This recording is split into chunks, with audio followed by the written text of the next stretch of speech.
He's undefeated forever.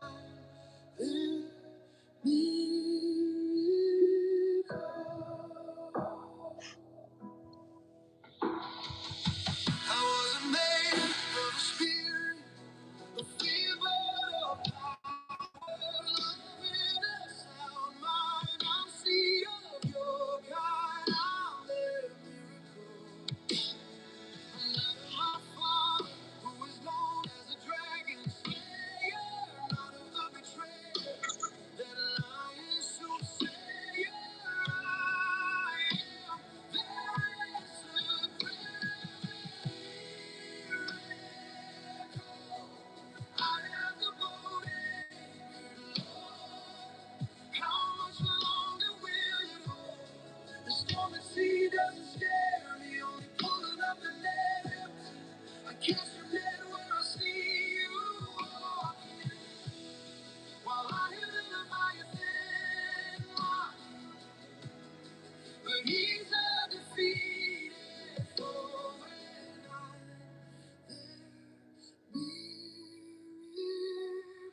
I'll continue to cast on the right side. That's where they cry. That's where they turn aside. That's where they ratify. That's where they become your bride. That's where they became a miracle. I am the boat anchored, Lord. How much longer will it hold? The storm is doesn't scare me. You're pulling up the net. I catch your net where I see you walking, while I hear the Leviathan roaring. But he's undefeated, foe and What'd you say? I needed you at the gym, bro. Yeah. I couldn't go live earlier, man. This is literally it's the earliest I could have done it right now. Okay. I'll have some fun with it. Clearly nobody knows. Who did you say was the GOAT? Uh-huh. Who did you say? Uh-huh. And you, who did you say, right? Well, that's not how it was in the beginning. When Jesus asked the disciples, who do people say that I am? Technically, Peter gave the answer, but Jesus was looking for the most correct one.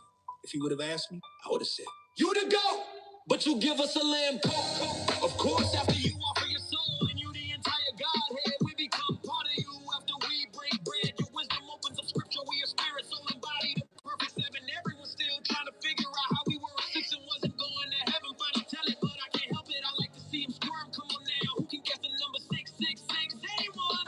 Oh my Lord. It still points to spirit, soul, and body imperfection. The carnal mind slow as an earthworm.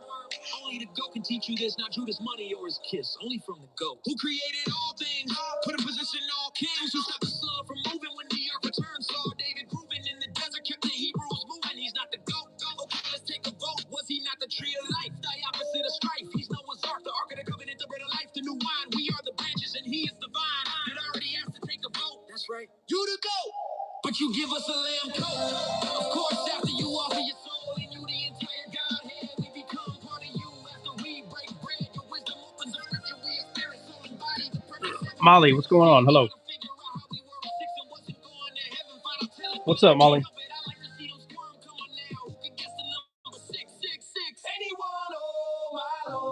It still points to spirit, soul, and body imperfection. The carnal mind slow as an earthworm. Natty.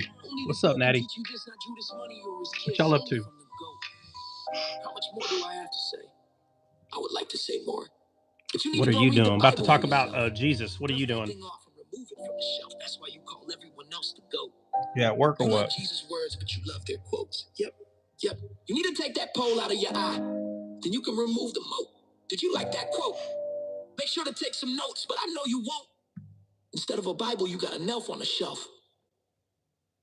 You the GOAT, but you give us a lamb coat. Of course, after you offer your soul and you the entire Godhead, we become part of you. After we break bread, your wisdom opens up scripture. We are spirit, soul, and body, the perfect seven. Cleaning. Hey. That's something that has to happen.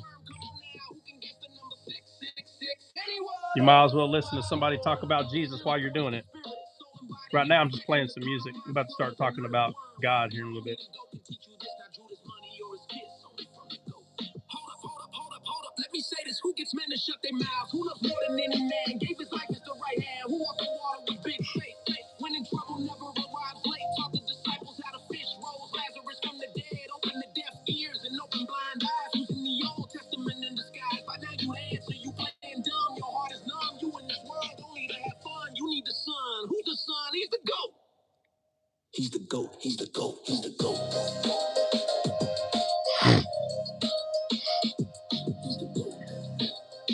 Why do you speak to me through trees and rocks? You want me to write about you? How can I? With this type of language, a riddle you said before me. How could I unveil the truth? I'm too beastly. How can I make sense of this imagery? You're a tree, you're a ride. How can this be? Who will believe me? Our entire relationship has gone this way. From Moses and everywhere that bit of water was bearing to David and Solomon, who through wisdom spoke about trees. Oh, how they could see. You're sad about what? I'm no longer veiled. Satan's plan has failed. I'm no longer veiled.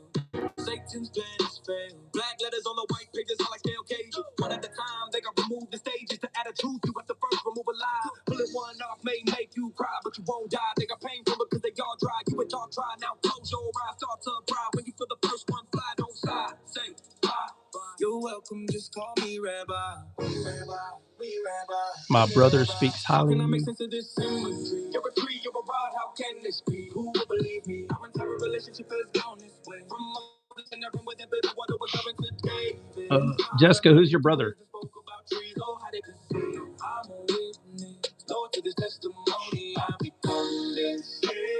Your cat died last time? I'm sorry to hear that.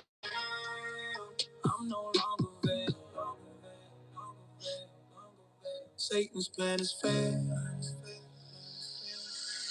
God conceals in us, King search, not in a break. You got a valid question, Sarah. I think Donald Trump should get Kirk treatment. What is that? Kirk treatment? It's a Kirk treatment. You still have a baby's point of view. You still see misunderstandings and lies. It's true. It's not too late. Find a disc for you. They will plow and strike from the brow. You just sit there as the scales fall, so you can finally learn how to crawl. Because I'm your flesh. What you do is wrong. What's a Kirk treatment, Sarah? What is that? Trump sick or something, or what? He might be. He's an old dude. Relationship has gone this way. From Moses and Aaron with that bit of water was given to David and Solomon, who the wisdom spoke. Kiapo? What's a Kiapo? Is that an acronym? Kiapo.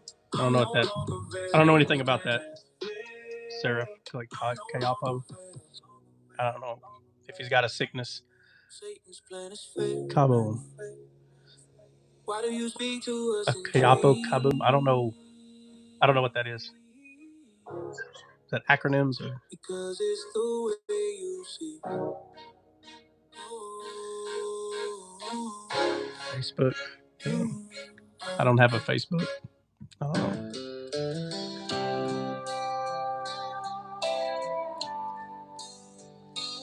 All right, like Dre says, guys, fresh off the wax.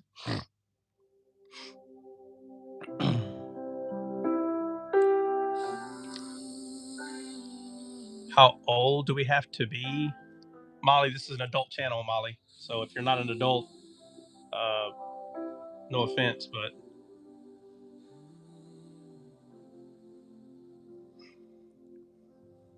what a nasty thing that occurred in the garden. Man's heart became hardened.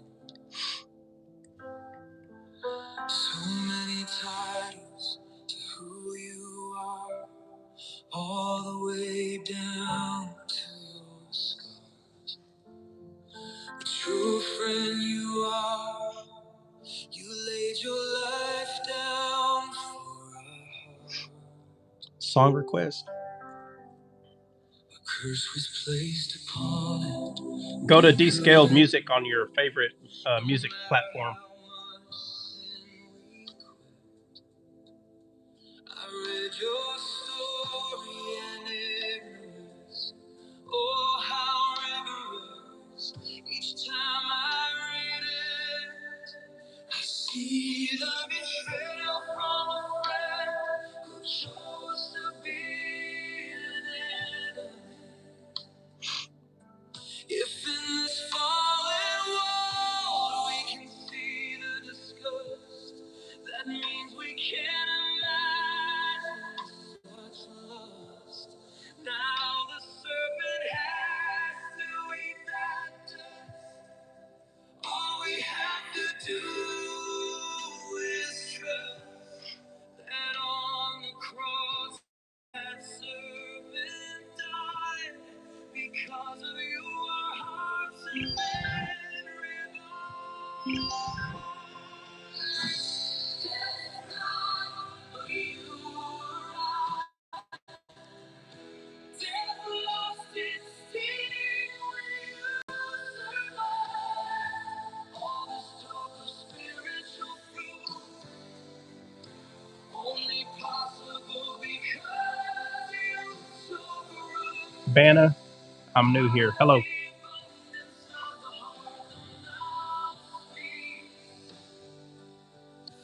heart is eating and it testifies.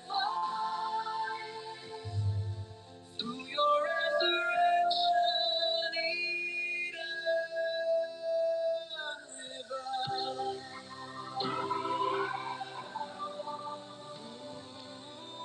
What's going on? Hello. I'm awesome. How are you? You are in all who is reborn. You are omnipresent on the cross. You wore the thorns on your head. Through your death, they became red wine and bread. What? Through your Oh, God. blood, we all became revived.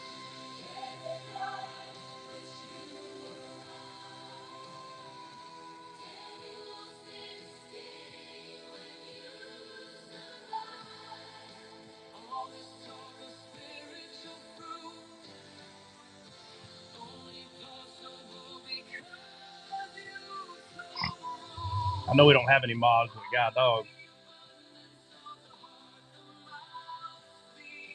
over there.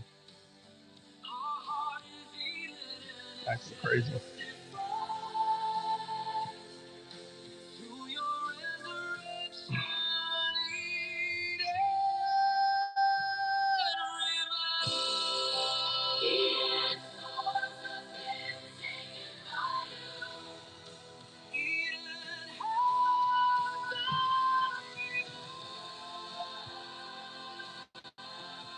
Your battery.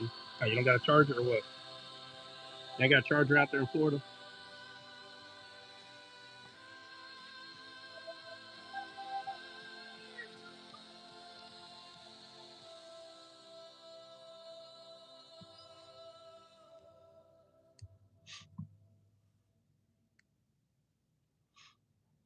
What is your favorite food? The Word of God.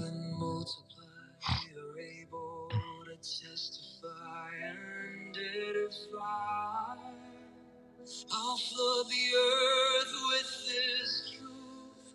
Eden will continue to grow from soul to soul. This is all I know. For we are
Go.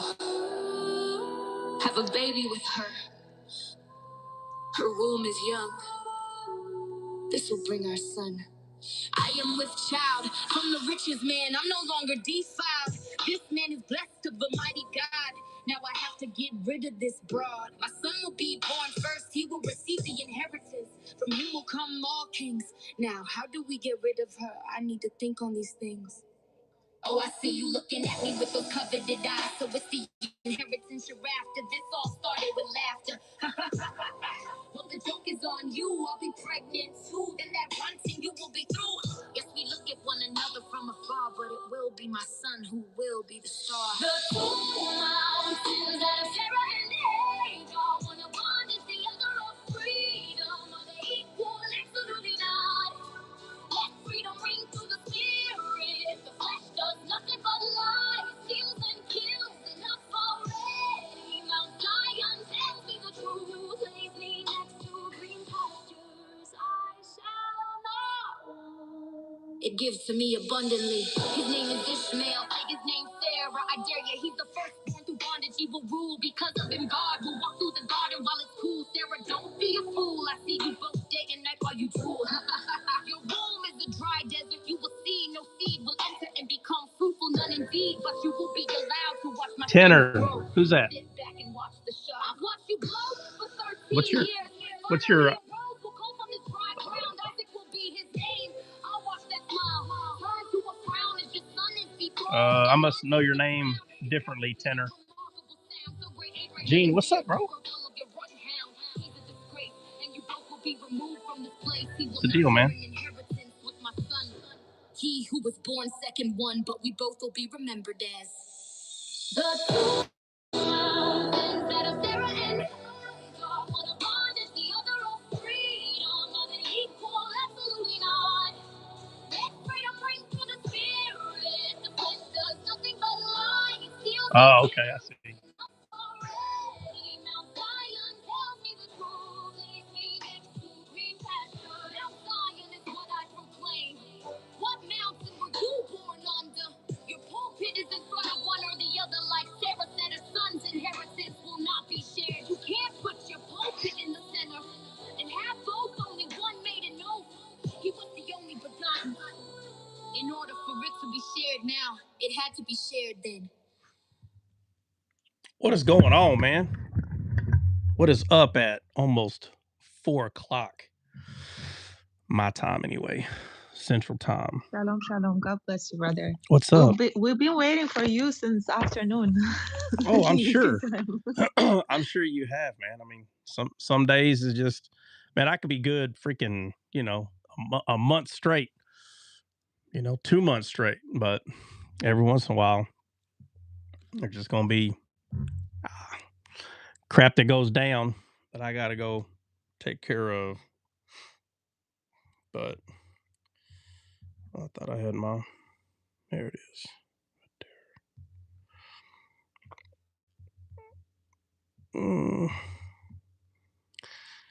What's up? What y'all been up to? Huh? Y'all been on TikTok today already? Listening to God knows what? No. Thank God, no. I know some people have. I know who he's talking to right now. That was yesterday. What was yesterday? The thing I sent you that you commented on. Oh. Well, I wasn't talking about that right now, but since you brought it up. My conscience. Since you brought it up. No, I'm just poking fun. I know y'all go hopping around from lives like freaking grasshoppers over there. Because they be talking about whatever.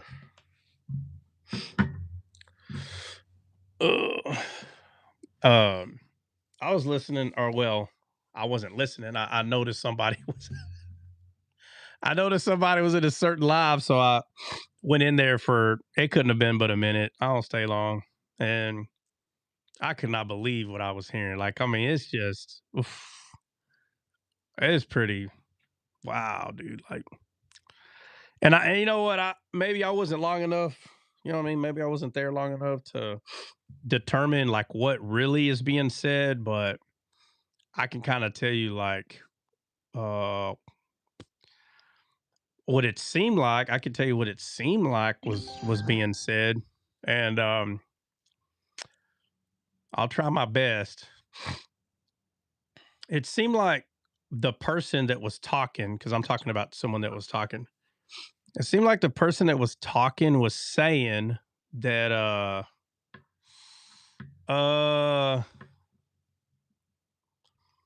that the God in the Old Testament was Satan, and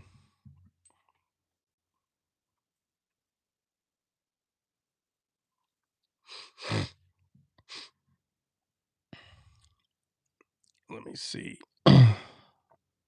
They think there's two Yahwehs. One is Satan and one is actually the true living God. One is Satan and one is God. Yeah. Uh what kind of crack are these people smoking? I Huh? have no clue. Well, I mean, I'm saying if you know that they think that, maybe I was just hoping maybe you knew what they were intaking, because it ain't just oxygen. Yeah, easy. I, They're on some good stuff. Uh, Listen, guys, you're gonna have people that become jaded, okay? And it's because they are spiritually not discerning what the Bible is saying. And if they think that what you're saying, what what you will hear these people say is you have to rightly divide Scripture. This is what they will keep. I remember this 10 years ago. I ran into a group of people that thought that uh, discerning the spirit or rightly dividing the word is rightly dividing the two gods in the Old Testament, which is Satan and God. And rightly dividing them is actually very simple. It's not hard.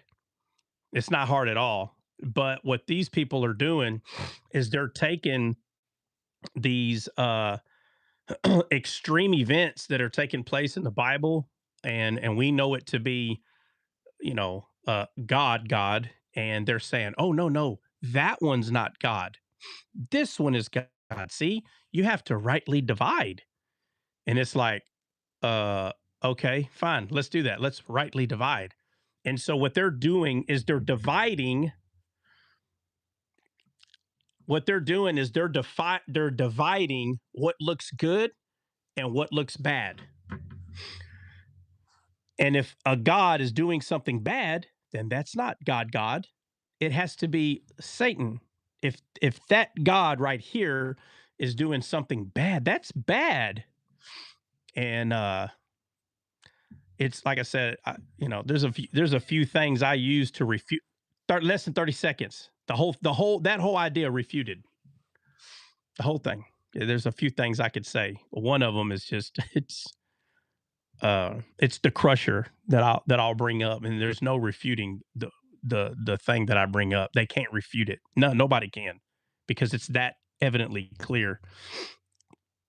But y'all need to be careful. What I'm trying to tell you, you got people out here um, that are calling God Satan, and they'll say, "Oh, it's because you don't understand." Hey, if you don't understand the Bible, then they can easily say it's because you don't understand. That's why you got to read it for yourself. I don't know. well, when, oh goodness, where was it? I think it was in chapter 19 when the Lord destroyed Sodom. Or I know Saba's giggling at me how I said that. Saddam Hussein. Saddam Hussein. um, Heck yeah. it says Yahweh called down fire from Yahweh. Uh huh. Yeah. And that's one of the scriptures they will go to. Yeah. Yeah. Yeah. I remember that. I remember them going, yeah, Yahweh called fire from Yahweh. So which Yahweh is calling fire from which Yahweh? I guess I don't know. An excellent really question. So is God Almighty calling fire from Satan, or is Satan calling fire from God? Like, right, let's just use Satan and God. So is Satan calling down fire from God, or is God calling down fire from Satan?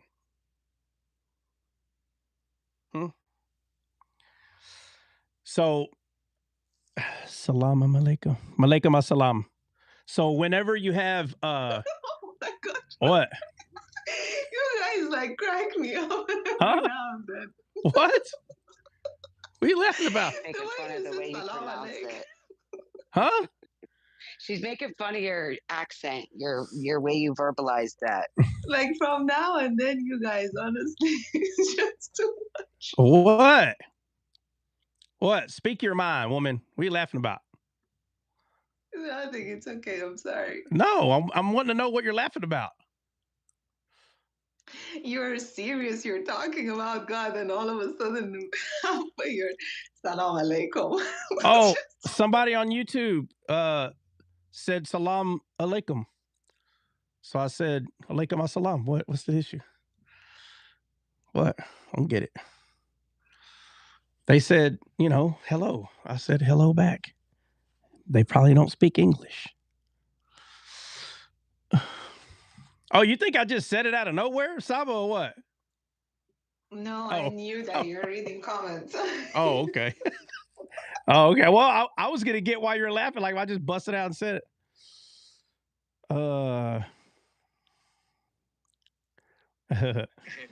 This person said, my friend, there is no religion as ridiculous as Christianity. Do a little more research. A little more? I don't believe you've done enough. No offense. I don't believe you've done enough. You need to do a whole lot more, not just a little, a whole lot more research. All right. Jennifer, what now? Breezy, what's up, homeboy? So yeah, that's one of the verses they will go to, and they say, well, they obviously think Jesus Christ is the living God. They do believe in the gospel, all those things, right? But when it comes to the Old Testament, they think that since God is a God that gives life, he can't take life, or he doesn't destroy anything. Okay, they're talking about Jesus. He doesn't destroy, right? Because the verse says he doesn't come to destroy but to save. Yeah. Yeah. Okay, so what is that proving? They just can't comprehend that, we have a jealous God, but his jealousy isn't like ours. His jealousy is a protection, his unwavering love for his creation. But our jealousy is something hateful. Yeah. A wannabe Chuck, a wannabe what? Chuck Norris? A wannabe something, languages, what? Russian fighter? That's funny you use the word. That's weird you use the word Russian fighter. Rashin, draz mina nosh, Rashin. You're a Russian fighter, right? What you said. Russian fighter. I didn't go to no book to read that. If Jesus knows everything, where are you? Who is saying Jesus knows everything? Where did you hear anybody talk about this, about Jesus knowing everything? His Father knows everything. Why do you talk about? I have no idea what you're trying to say. Your sentences aren't making any sense. Brother, if the guy is an Arab guy or is a Muslim, he's reading the Dawa script. Saba, So they have a Saba, script. Saba, Yeah. Saba. I know, Saba. Can you just? Why do I got to keep reminding y'all? Okay. Let me just say it again. You know what? I'm going to go ahead and ruin to these people. Guys, if I sound confused, I'm not. Okay. If I'm acting like, wow, what does that mean? I'm doing it on purpose. I don't know how many times I got to go over this. I don't understand it. I really don't. And I just wanted to expose him. That's it. I know you No, know. but I already know. So you're not exposing him. What you're doing is you're allowing him to use someone up here to help me understand. No. I want them to do it. Them. I want them. Honestly, like in school, they've been taught to go over the Davos script when they see an unbeliever, so they call us unbeliever. So it's like they don't care. They just want to dispute all these lies. Yeah, I know. Yeah, I know. Mm-hmm. Let me see. But guess what, Saba? Hey, everybody. God bless y'all. What's up? What's going on? What's up, sis? Guess what, though, Saba? God bless you, sister. What is it? You. The joke's on them. 100%. Yeah. We have the victory. 100%. It is finished. Amen. We do. Mm-hmm. Yep. I'm starting to not like that term. It is finished. It's starting to become something that is taken out of context. Yeah. Yeah. Well, what does it mean? Let's talk about what it means, and then we can see if we get tired of what it means. So, what does it mean? It means that he put all principality under his foot when he defeated death at the cross. What does that mean? What does that mean though? Exactly. He reconciled all things unto himself spiritually. All right. So, what's finished? It is finished. What is finished? What is? Let's go over it. Let's see. Is it one thing, two things? What's finished? Why did he say it is finished?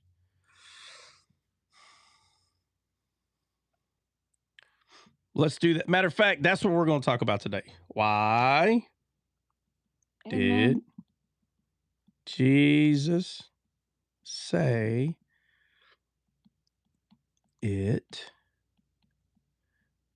is finished? All right.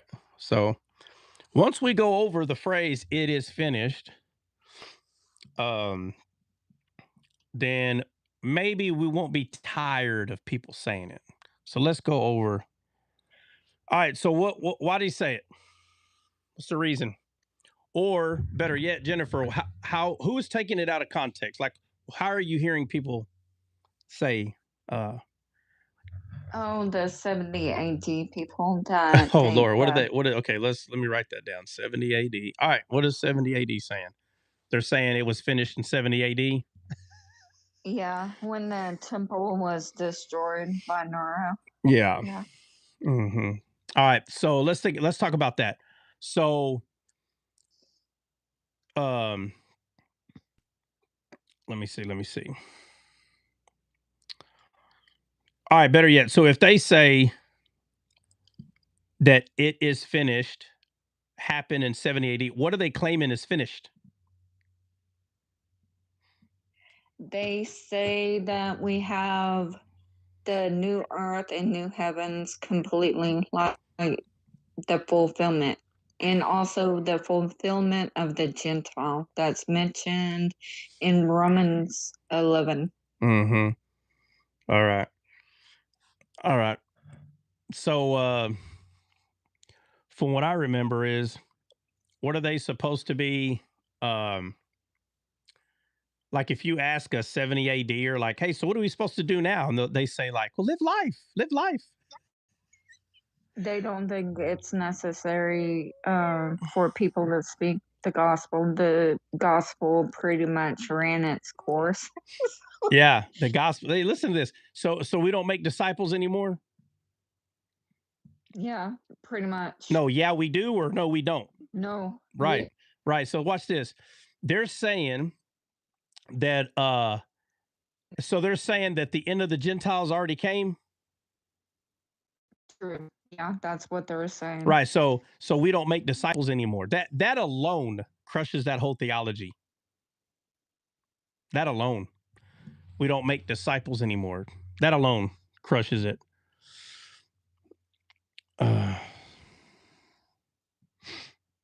Let's see. Hell Mother Rome? America would crush Rome. What are you talking about? No offense, Vlad. I mean, what are you talking about? I don't know. I mean, I think Iceland or Greenland could crush Rome by themselves. I don't know. Hell Mother Rome. Like, I don't get it. What I meant with it is finished, it means that God did it. When I say it is finished, it means that God did it. What was supposed to, for us to be obviously doing in the garden, we weren't able to do that. So God did it. And it's finished. The work is finished. It's just a matter of time as the end of Gentile for them to come to the truth and accept the salvation. Yeah. Yeah. So the phrase "it is finished," right? We're going to have to determine what's the it. It is finished. What's the it?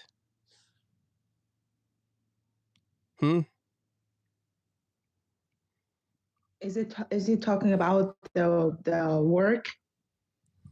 What work? The law, which was him. Okay. So wouldn't it be God's will and purpose? Well, you're not wrong to say God's will, right? Because God's will is talking about everything, right? Be all that the Father has told me to do, that He wants to do.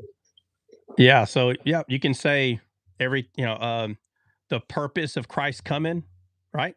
The purpose, right? You could say that. You could say that. There's a lot of things you could say that the it is, but what you do want to do is you want to stop the it at the cross. Because for him to say it is finished, that means that there's a beginning somewhere. You understand? Yes. Right?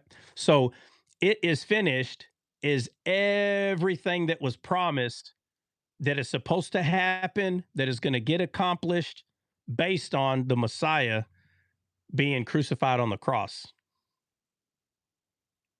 So when he said it is finished, it was everything to the cross. So anything that you can think of that was prior to the cross, any of that, it was finished there at the cross. That's the easiest way I can explain it. So when people say, well, yeah, but after the cross, we received the Spirit and we did. No. So watch. You have to learn how to separate the is finished. So let me draw this thing so I can have a visual.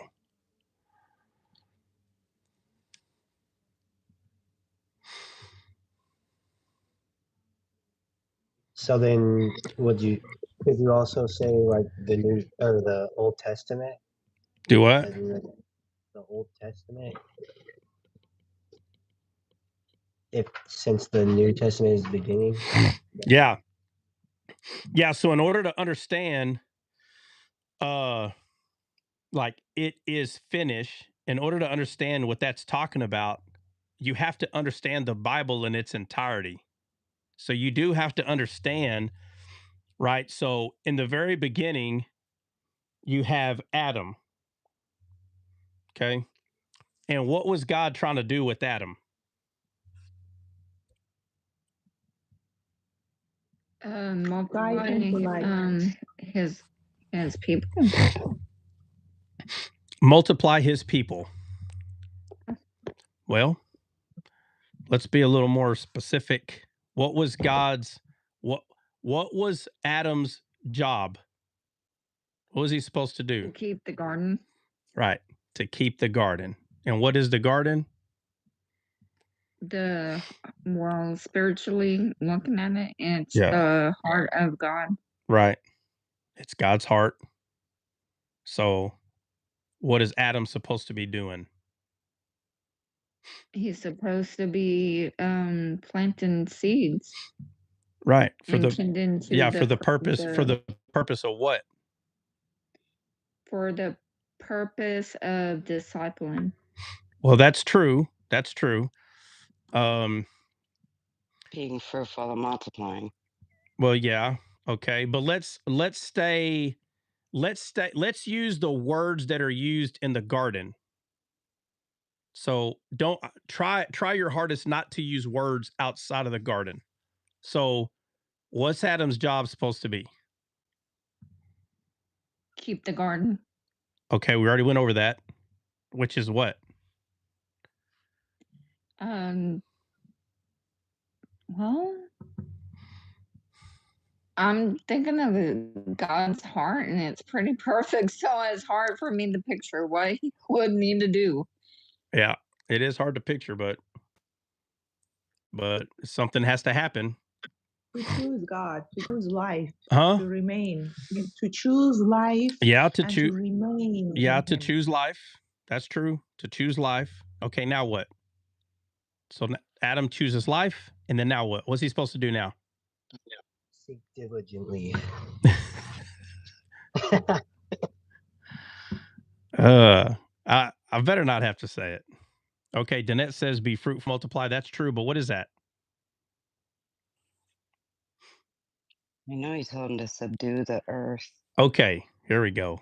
To subdue the earth. All right, so let's go to the verse where God is telling him to subdue the earth. Okay, so that's going to be in the first chapter of Genesis. Yeah. Yeah. So let's go there. I think it was 28, but I might be wrong. Yeah, it is. It's 28. All right. And God blessed them, and God said unto them, Be fruitful and multiply and replenish the earth and subdue it, and have dominion over the fish of the sea, and over the fowl of the air, and over all right, so every let's go look at the living word. thing All right, that all right. So let's go look at the word subdue. Even though but we don't need to hear it amplified. I'm not confused. I don't need to know what subdue means. Okay, I know what it means. But let's go look at it in the Greek. Let's go look at the word subdue. I was about to. Huh? What? I was in about the Hebrew. Oh, I know. See, every time. All right, guys, what does subdue means? Like, why they got to go to the Greek? It says it right here what it means. I'm not asking the definition in the sense that I don't know what it means. No. Go look at it. Go look at the Hebrew word to see how it explains what it is. Okay. It's the word kabos, and it's to subject, subdue, force, keep under, bring into bondage. To bring into bondage, make subservient. To subdue, force, violent. Yeah. So All right. So what does that mean then? bondage. What does that mean? Well, say the one you read, like 3 or 4 of them before. To make what? To subdue, force, keep under, bring into bondage, make subservient. Subservient. To subdue. Somebody go look up that. Somebody go look up the word subservient in like the Webster's dictionary. I got it. All right. What does it mean? It also has the word dominate, like how he told him to. Yeah. Yeah. It's yeah. Patty says it dominion. It is dominion. But read that word. Read that word in the dictionary. Somebody. Trying to first get it. Someone willing to obey. Yeah. Willing to obey. And he says to subdue the earth. So like make the earth obey. Is that what it means? Yeah. Yeah. Put it in bondage. Listen what it's saying. So now go look at the word subdue in a Webster's dictionary. But it's not physical, right? It's spiritual. Hold on. Before we start talking about it being physical and spiritual, we still need to understand what is being said. That's irrelevant right now.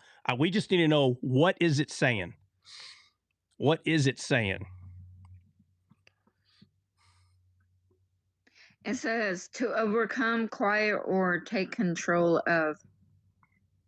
Yeah, to take control of, to have dominion over. And then a lot of things are named. The fish in the sea, the fowl in the air. Yes, to possess it, to subdue it, to possess it, to take it.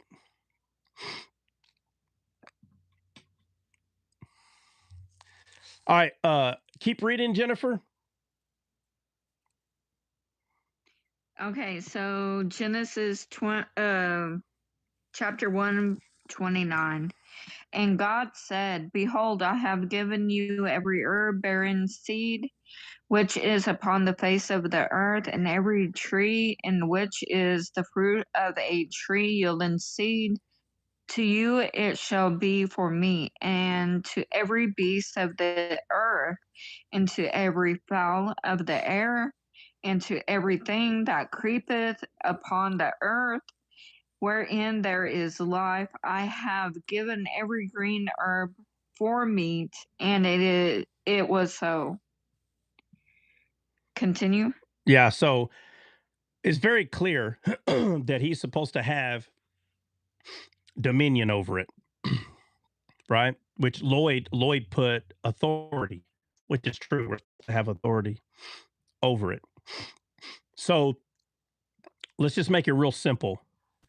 How many verses, Jennifer, from the point he says subdue it, how many verses is it explaining everything he's supposed to subdue?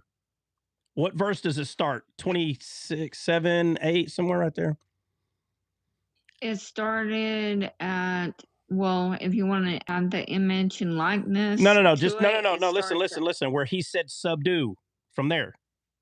Okay, so it's verse 28 and pretty much all the way out, because well, pretty much doesn't answer it. How many verses? How many verses? Yeah, if you have to use your time to read, we're gonna. So 4 verses, and read the last. What's the last verse? The 4th verse that 31. Is that the last verse of the chapter? Yes. All right. So what is the next chapter, verse 1 say? Okay, so chapter 2, verse 1. Thus the heavens and the earth were finished. All right. So read the last verse in chapter 1.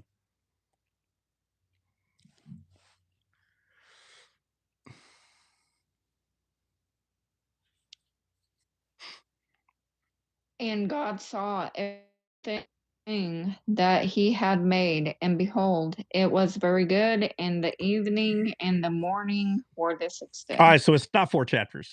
It's 3 chapters. So 28, 29, 30. Go read 30.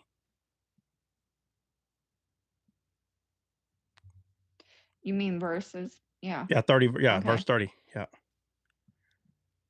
And to every beast of the earth, and to every fowl of the air, and to everything that creepeth upon the earth, wherein there is life, I have given every green herb for meat, and it was so. All right. So it's 3 verses. So from 28 to 30. So 28, 29, and 30. Those 3 verses, he's explaining to Adam basically what he has dominion over, right? Yes. Right. I mean, I don't want to go read it again, but does not everybody see how much stuff that he's naming? All of his creation. But it's a lot, bro. It's a lot. He says you have to subdue it, and he explains. He explains the beasts of the field, the fowl of the air, the fish in the sea. He's pointing to every aspect, to everything. I mean, golly, if you were to break down every individual thing that a man's supposed to have dominion over, I don't think you would have enough life in this world to like repeat everything. He's making it very clear. So the question is, did Adam do that? No. But that's what Adam was supposed to do, right? Yes. So when we get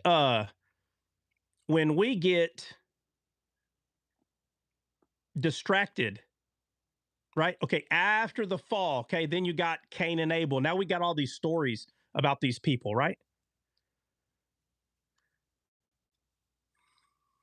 Y'all with me? We got all these stories Yes. now.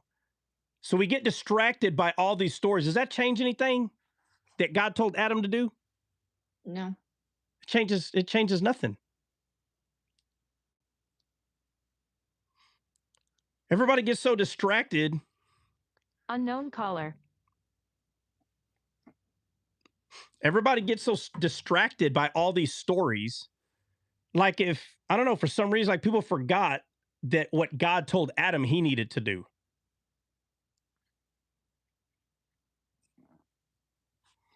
And he didn't do it. So does that mean it doesn't need to be done? No, that means someone else has to do It still has to happen. I hope y'all are tracking what I'm saying. What he told Adam to do, there's a reason that this has to happen. There is a reason that what Adam was told to do, there's a reason behind it.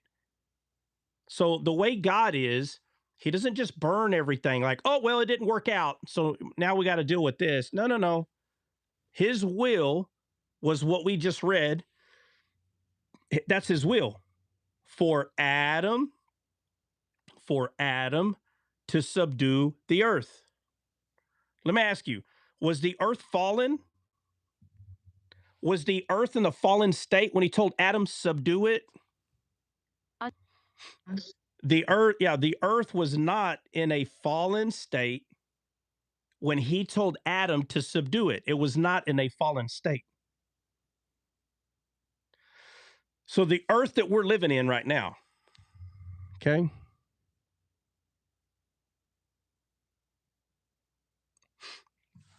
So the earth that we're living in right now, was this the earth that was supposed to be subdued by Adam?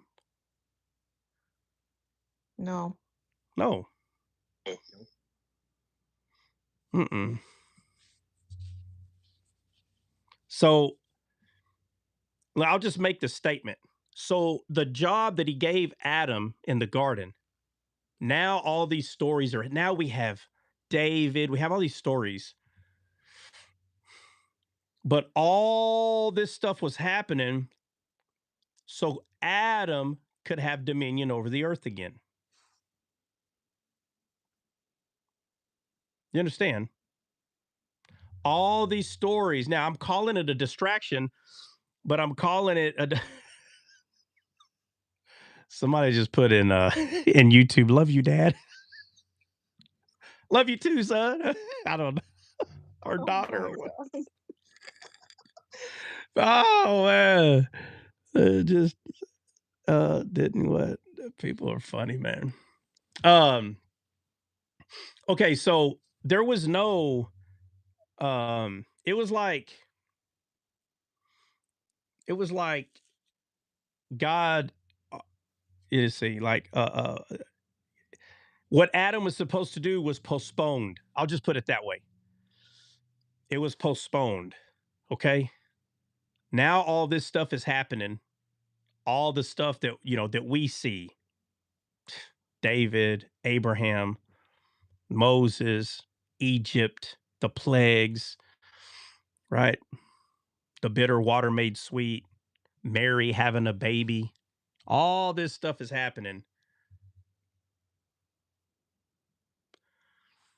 only because the only focus right now is Adam having dominion over the earth. That's it.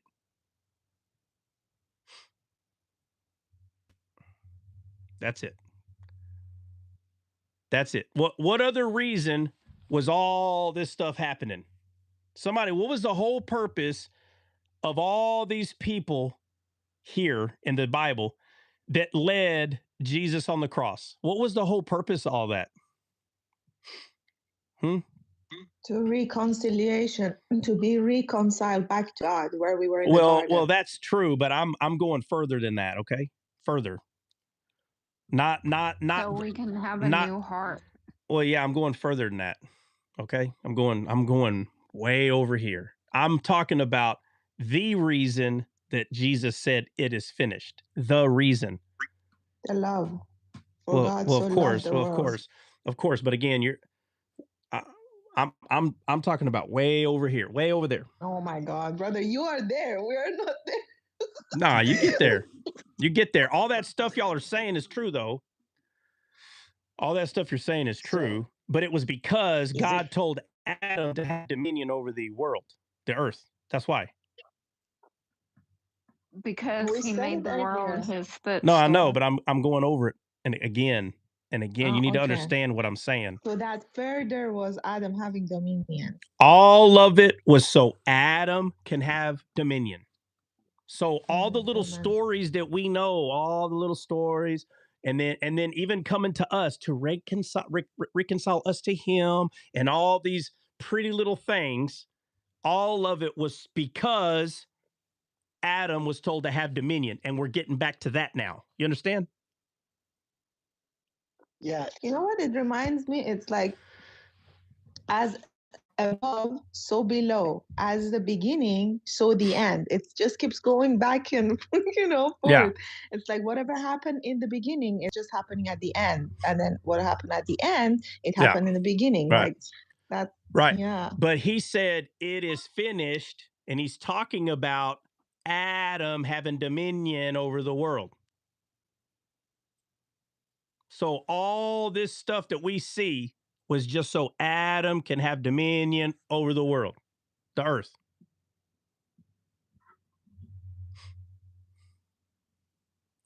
So when we don't go back and we just keep it right there, oh, well, it is finished. He's talking about the law. How many years? Somebody give me a guess. How many years after Adam fell, about how many years do you think the law came out? 2,000. No, 2,000 years Jesus died. So obviously before that. So no. So the fall of Adam happened. From the first Adam. So the first Adam died. How many years passed until the law came? But from the Adam till now, it's 6,000 years. No? Okay. All right. Well, it's 6 to 10. Okay. Okay. So most people will say 6, but there's others that were like, well, it's really 8, and then others will say, well, it's 9, and someone will say, well, it's 10. Just so you don't argue with anyone, just always say, I understand it's between 6 and 10. It's not worth arguing about. Now, the truth is, it is a little over 6,000 years. All right. But if you tell someone that believes it's 10, you're going to be like Trinity and oneness arguing all day for nothing. All right. So, but 6 to 10 is so approximately 6 to 10. Well, I'm sorry. Let me back up. So 2,000 years ago was Christ. All right. So if it is 6, then that means after Adam's fall, approximately 4 or 5,000 years later, the law came, right? We'll say 4. Yeah. After? Somewhere around there. After the first Adam passed. So 4,000 after Adam, the law came? The law did. The law. Yeah. Right. You're talking about Mosaic law right? at Mount Sinai. Yeah. Yeah. Okay. It took 4,000? About 4,000. Yeah. Like, no, was it Noah or Abraham that lived 1,000 years? Do what now? Who was it that lived 1,000 years? Oh, it was Adam. Sorry, my bad. Yeah, Adam. Yeah, Adam lived about 1,000. Yeah. Mm-hmm. Okay. Yeah. So even if it was 5, okay, understand what I'm saying. It doesn't matter if it was 35, 45, 55. You get the point. What I'm trying to say, though, that after the fall, it was a few thousand years later the law was given. Correct? Yes. Okay, so Jesus said it was finished to say that the law is finished. What about the other 4,000 years of stuff before that?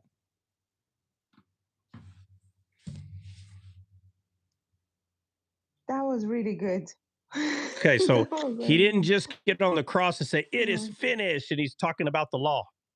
The law's part of it, but that's not that. I mean, again, when Jesus was on the cross, we're talking at that point, we're 5,000 from the time that Adam was on scene to the second Adam. We're looking at, I mean, easily 4,000 years, or 5,000 years. So when the law was given, somebody look it up just so we can have a real good number. Okay. When the law was given, all right, how long did it take for Jesus to get on scene? It should be around 1,000 years. Somebody look it up.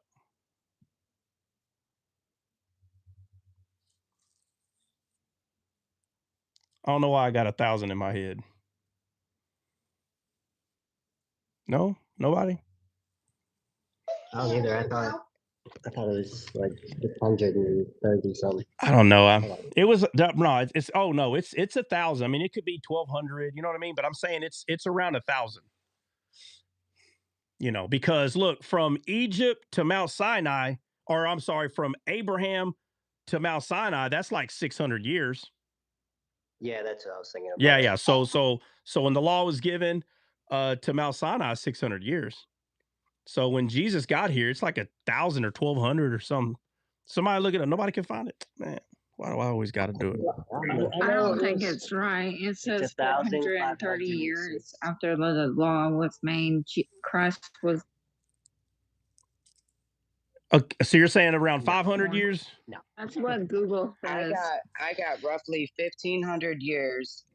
This is based on biblical theology. Roughly 1,500 years passed between the living of the law of Moses at approximately 1446 to 1476 BC. Yeah. So okay, I said 1,000, but I got like 1,200, 1,300 in my head. And I mean, obviously, there's a bunch of numbers that I'm messing with, but the reason why I'm saying 1,000 is because I'm trying to show it was for sure 1,000. I mean, if the number is 1,200, 1,500, again, do you understand how much time I'm talking about? Y'all tracking? Even if it's 1,000, even if it's 1,000, guys, that's a long time. Okay, so Adam falls 4,000 or 5,000 years later. Freaking Jesus is on the cross. When the law was given, about 1,000 years later, Jesus is on the cross after the law was given. So what about the 3,500? What about the 3,000 or 4,000 years before the law was given? Wasn't there something that needed to be done before the law was given? Huh? Y'all understand what I'm saying? I hope so. Because you need to be tracking. At least 1,000 years before the law was given. Yeah. So I'm just trying to show some timelines here. Listen, you don't have to know it down to the T. All right. Okay. Calm down. Whoever you are, calm down. You don't have to know it down to the T, but at least get some time frame here. So when you hear Jesus say things like "it is finished," the only thing, you have people, they're so like jaded. They're like, oh, right there, it is finished. The law. No, that's as far back as you can go. Hey, what's going on, Striker? Age of men's conscience before the flood. Man, Striker, you over here throwing all kinds of numbers out there. I didn't even see. Adam lived 900. Yes, he did. Moses came around 15. That sounds about right. Yeah. Give or take is where I'm at. Give or take 500 years. It could be 200-300 years off right now. I'm just trying to show timelines. Okay. So approximately 1,000 years after the law was given, Jesus is on the cross and he goes, "It is finished, the law." So if that's God, you're telling me he only can see back 1,000 years? So he only can see Mount Sinai, guys? Huh? No. Absolutely not. All right, so let's move Mount Sinai out the way. What's further? Let's keep going. Keep going back with me. What's the next big thing you could think of? No. Abraham. All right. Hold on. All right. So now we go to Abraham. Abraham's going to unalive Isaac. And the angel's like, hey, don't hurt the lad. Okay, so is the law around? No. The law's not around, but here we are with Abraham. It is finished. The law's not even here yet, and all this stuff is happening. Okay, so what happens before Abraham? Noah's Ark. Okay, so now here we are at Noah. Was there a law? No. No law. And you got these people, well, God's moral law has a, get the heck out of here. I'm not talking about that. I'm talking about Mount Sinai, for God's sakes. Mount Sinai, the 10 Commandments. It was not here yet. It matters. It does matter. I don't give a crap what these people, well, you're saying that, evangelically speaking, that God only had a law at a mountain. That doesn't make sense. God's always had a more. Get the heck out of here. No duh, bro. No freaking duh. These people kill me with this. They say things and I'm like, bro, no duh, bro. You're trying to act like you're so smart. Like if nobody knew. Wow, that's a novel idea. So you're telling me before the 10 Commandments, God had morals? No, bro. Get the heck out of here with that crap, man. Ah, dang, bro. It's so dumb, dude. This is how you know they're lying. They know darn well that you know God had morals, bro. They know that, and they're like, well, God had morals before the before the 10 Commandments. Get the heck out of here. No duh. And I like cheeseburgers. No freaking duh. What the heck are we talking about? Stuff is crazy, bro. When people are talking to you like you really don't know. God, kids like to use crayons to color. No, wow, bro. Tell me something else, please. Milk comes from cows. Oh my God, bro. Wow, you're freaking genius. Freaking genius you are, bro. They really, these people, they think like they went and go read a book and they're like, oh, nobody knows me. Nobody knows this but me. You got it from a book. Clearly, the person that wrote that book knew it before you did. What are you talking about? My Lord, man. God had morals before the 10 Commandments. No freaking duh. Duh. Okay, then. So then the law's not finished. Get the heck out of here. Freaking kindergarten understanding, dude. Look. So, all right. So we go. All right. So we went to Noah. All right. So let's keep going. What's before Noah? What's before Noah? Give me a story before Noah and don't go straight to the. Abel and Cain. All right. So here we are with Cain and Abel. We got an unaliving of brothers here, right? Because they're stupid, right? Brothers fighting each other is stupid. It's dumb. All right. And let me say some about the arguments with families. Don't think it's the same as you arguing with someone at Walmart because they cut in front of you at line. Guys, it's not the same. Satan's tactics, he wields them like a sword in family. And you deep down, I've never met anyone that truly don't love their family. They all do, okay? But you always see the worst weird fights that come out of families. It's the weirdest little stuff. It's like you grew up with your siblings, you get older, and deep down, you still want to treat them like they're a sibling. Not like older or younger. I don't mean that. But you still treat them like a sibling. Do you understand what I'm saying?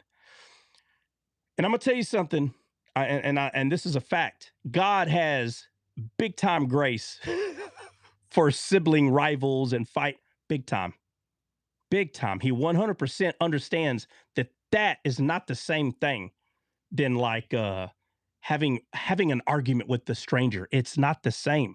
Having an argument with a stranger is a lot easier to be like, okay, it's so easy. Now, again, for you losers on TikTok, boy, y'all know how to argue with strangers all day long. I don't know how you do it. I really don't. Okay, I don't. I really don't.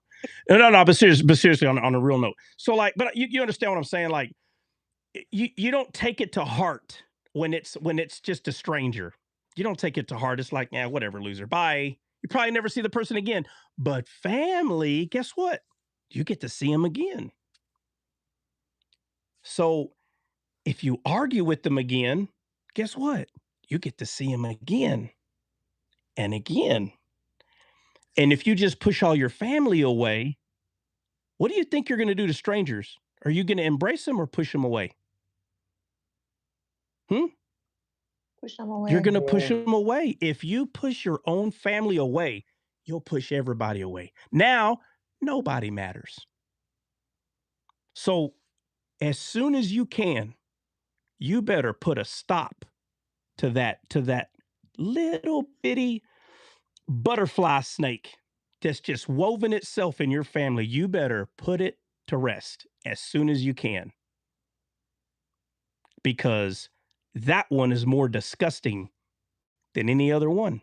It's the most disgusting one. You easily could believe, well, yeah, but we're family. And the worst fights come out of families, because when we were little, we just let them, you let them go. You let it happen because, we're just family. So when you go around them again, guess what?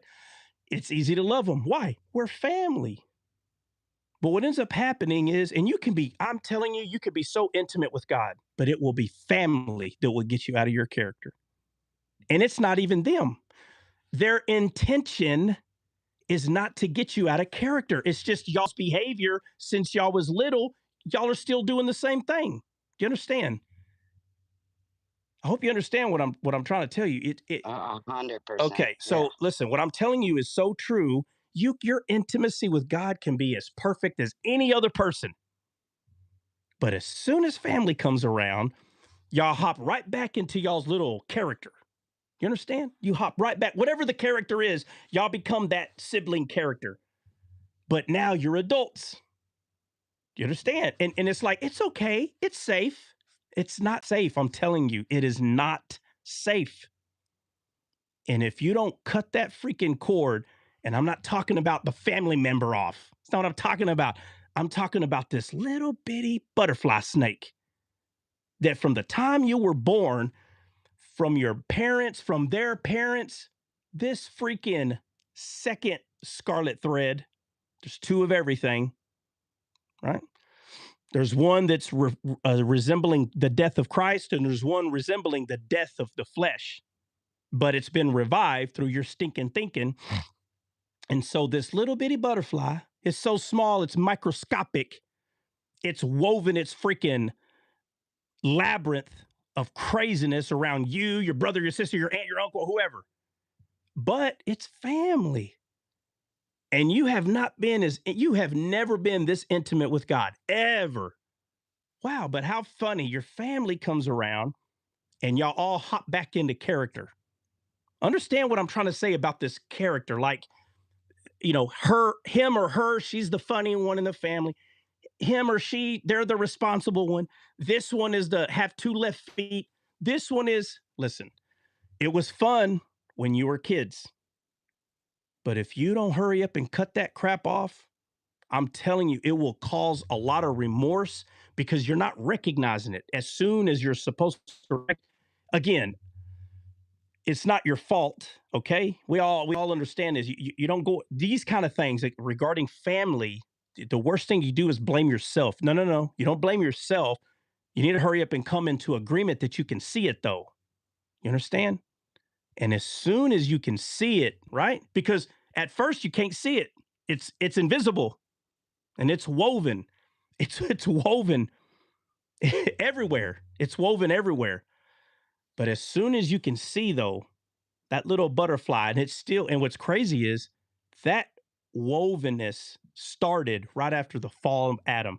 Do you know, if you were to take it, if you could be able to grab it and pull it, right, and bring it to you like where it started, you would bring the unalivement of Cain and Abel. That story would come right to your face. And then from there, you'd pick it up and it'd be all the way woven around the tree of the knowledge of good and evil. But if you don't cut it, if you do not cut it as quick as you can, all it's going to do. How to cut it? Huh? How to cut it? Well, How before we talk about how to cut it, if you don't hurry up and cut it, it'll start being woven around your kids. It won't stop. It won't stop. Okay? So, we talk about harnessing emotions here a lot.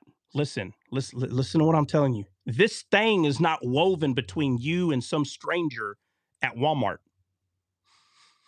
You can easily harness your emotions a lot easier to a stranger because in your mind, listen, psychologically, y'all are not woven. They're not family. It don't matter. Now, there are people, they'll fight with everybody. They don't give a crap. That's totally different. That means they're still living in sin. That's when you know someone's living in sin. They can't wait to fight and argue with every darn body. They're still in sin. Somewhere they're still living in sin. Okay? But what I'm saying, again, listen to what I'm trying to tell you. You're as the intimacy between you and God has never been this amazing. There's no more hate towards people. Nowhere. Everywhere you go, you're the peace person. You don't care about strife. But here comes a sibling. Ding, ding, ding. And in the back of your head, you're like, why? What is this? Like, I've never been so close. What is this? Listen, God loves you so much. He loves you so much that he's the one that's asking you, hey, what is this? What is this? Can you see? And you're like, no, Lord, I thought you pretty much taught me everything. What is this? And he can't just come out and tell you. He's gonna be like, you tell me what it is. And you're like, what do you mean, me tell you? I'm looking. I can't see. I don't understand. Oh, but there will come a day you will understand. Trust me. It'll come. And it may not come the way you like it. It may be too late. It may be too late. But as quick as possible, you better figure out what it is. And you'll figure it out. But what you need to figure out is how you cut it. How do I cut this? How do I get this woven lie off of me? How? The number one thing that you need to do to figure out what is this is to try to figure out between your mom, dad, whatever, your siblings, who plays what part in the family. That's the very first thing you have to ask yourself. Who's the funny one? Who's the one that we would all make fun of because they would always brag about doing something good and it'd fail every time? Who's the one that was more successful than everybody and none of us can stand it? Figure out who is who in the family, which means you're going to have to figure out which one you are. And once you figure out which one you are, I hate to say it, you have to stop being that. Do you understand? You have to stop playing the role in the family. And it happens naturally. We all allow everyone to choose who it happens naturally. Listen, when your friends give you a nickname, right? If you were ever young and you had a group of friends and they gave you a nickname, listen, I don't think you understand. If your friends gave you a nickname, my friend, you're cool. I hope you know that. And that nickname has to come from your friends. All right. Has to come from your friends. And then eventually there's a friend and you're part of the group that gives them a nickname. Now, obviously, nobody wants the nickname stupid. All right. Nobody wants the nickname digits.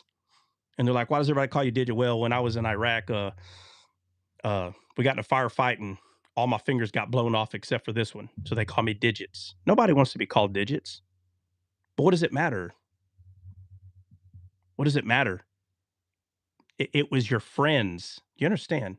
Your friends are calling you this. Now, if they're trying to be hateful, don't be stupid. You should know that.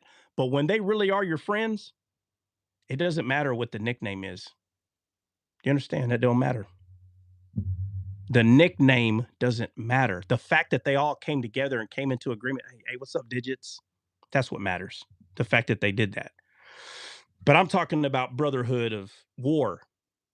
You understand? I'm trying to show you that there's similarities there.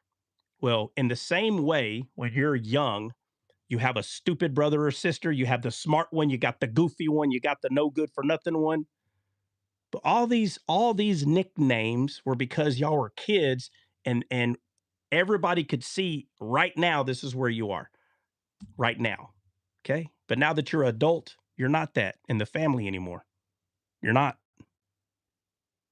And you have to start imagining to yourself as truth that I'm not that character in the family anymore. I was when we were young and we were all growing up.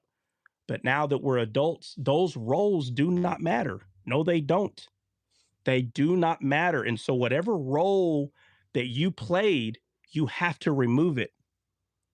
You have to remove it, because if you have an older brother and a younger brother, or older sister, younger sister, and the role was I'm older, you're younger, well, how does that make sense when y'all are in y'all's 30s now? So one is still older and younger, clearly by age, okay?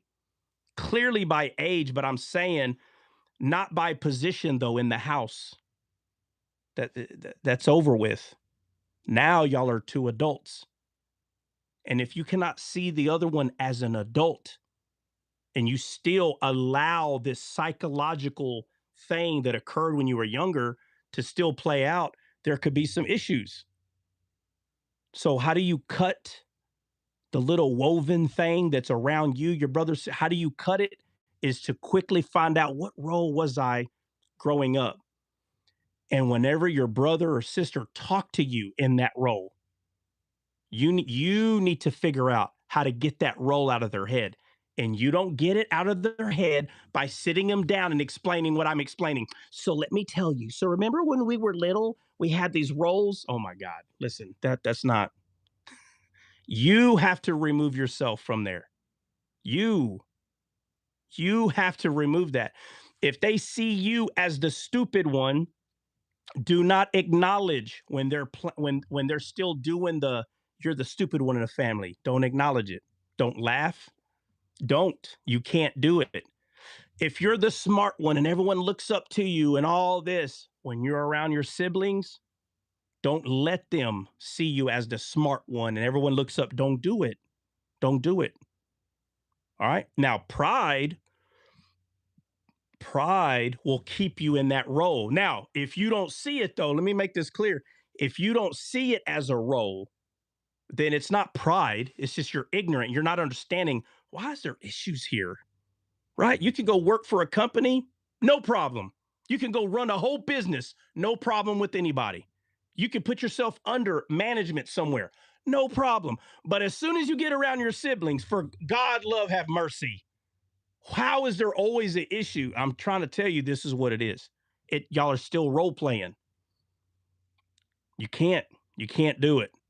You cannot role play. Again, if you're doing it, unintentionally, well, I mean, that's different. But if you understand the role play and you still trying to maintain it, that's when you're in sin. Okay? But it doesn't matter whether you're in sin or doing it ignorantly, it still doesn't play out very well.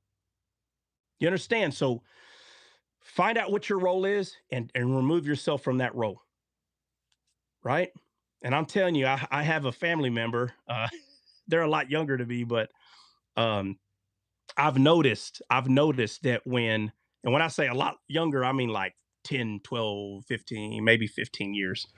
But I have noticed this. Now I didn't know it was a role play, okay? I did at the time I didn't know that's what it was. But every time he got around his siblings and his mom and his dad, he went to he's a totally different person. And I'm like, what the heck is wrong with this dude? You have to understand he's a lot younger than me. So when me and him are together, I treat him like an adult. He's still in his 20s. You know what I mean? So I treat him like an adult. I don't recall the role he plays with his brothers and his mom and dad. I don't recall that. So when he's around me, I treat him like an adult. Why? Because I don't know the role. See, this is why strangers will treat you with respect when they meet you, because they don't know what role you played in your family. And that's why it's easy for siblings not to respect you when they see you, because there's a role here. They may not say that, but it's still psychological in everybody, even in mom and dad's head. That's why you'll have certain siblings, boy, they'll go conquer the whole world, come back, and everybody still calls them stupid. So they don't feel love or respect. But again, 90% of the time, it happens ignorantly. People are not seeing this. In my opinion, it's very disgusting when someone can see it and they still do it on purpose. They keep everybody in their role, keep their self in their role, and they don't want to see anyone get out of the role.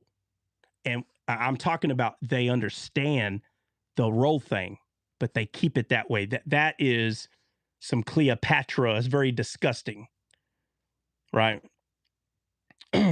But God will show you if you ask him, what role am I playing? Why? How? If I'm so close to you, how could something, why is it like this? But if you don't ask him, my friend, then there you go. Ignorantly still not understanding the role of all the siblings. Yet very weird rival thing going on and you don't know why. Let me explain something to you. I don't know any other way to say this. God has a very strong grace for family. You understand? Very strong. It's very strong.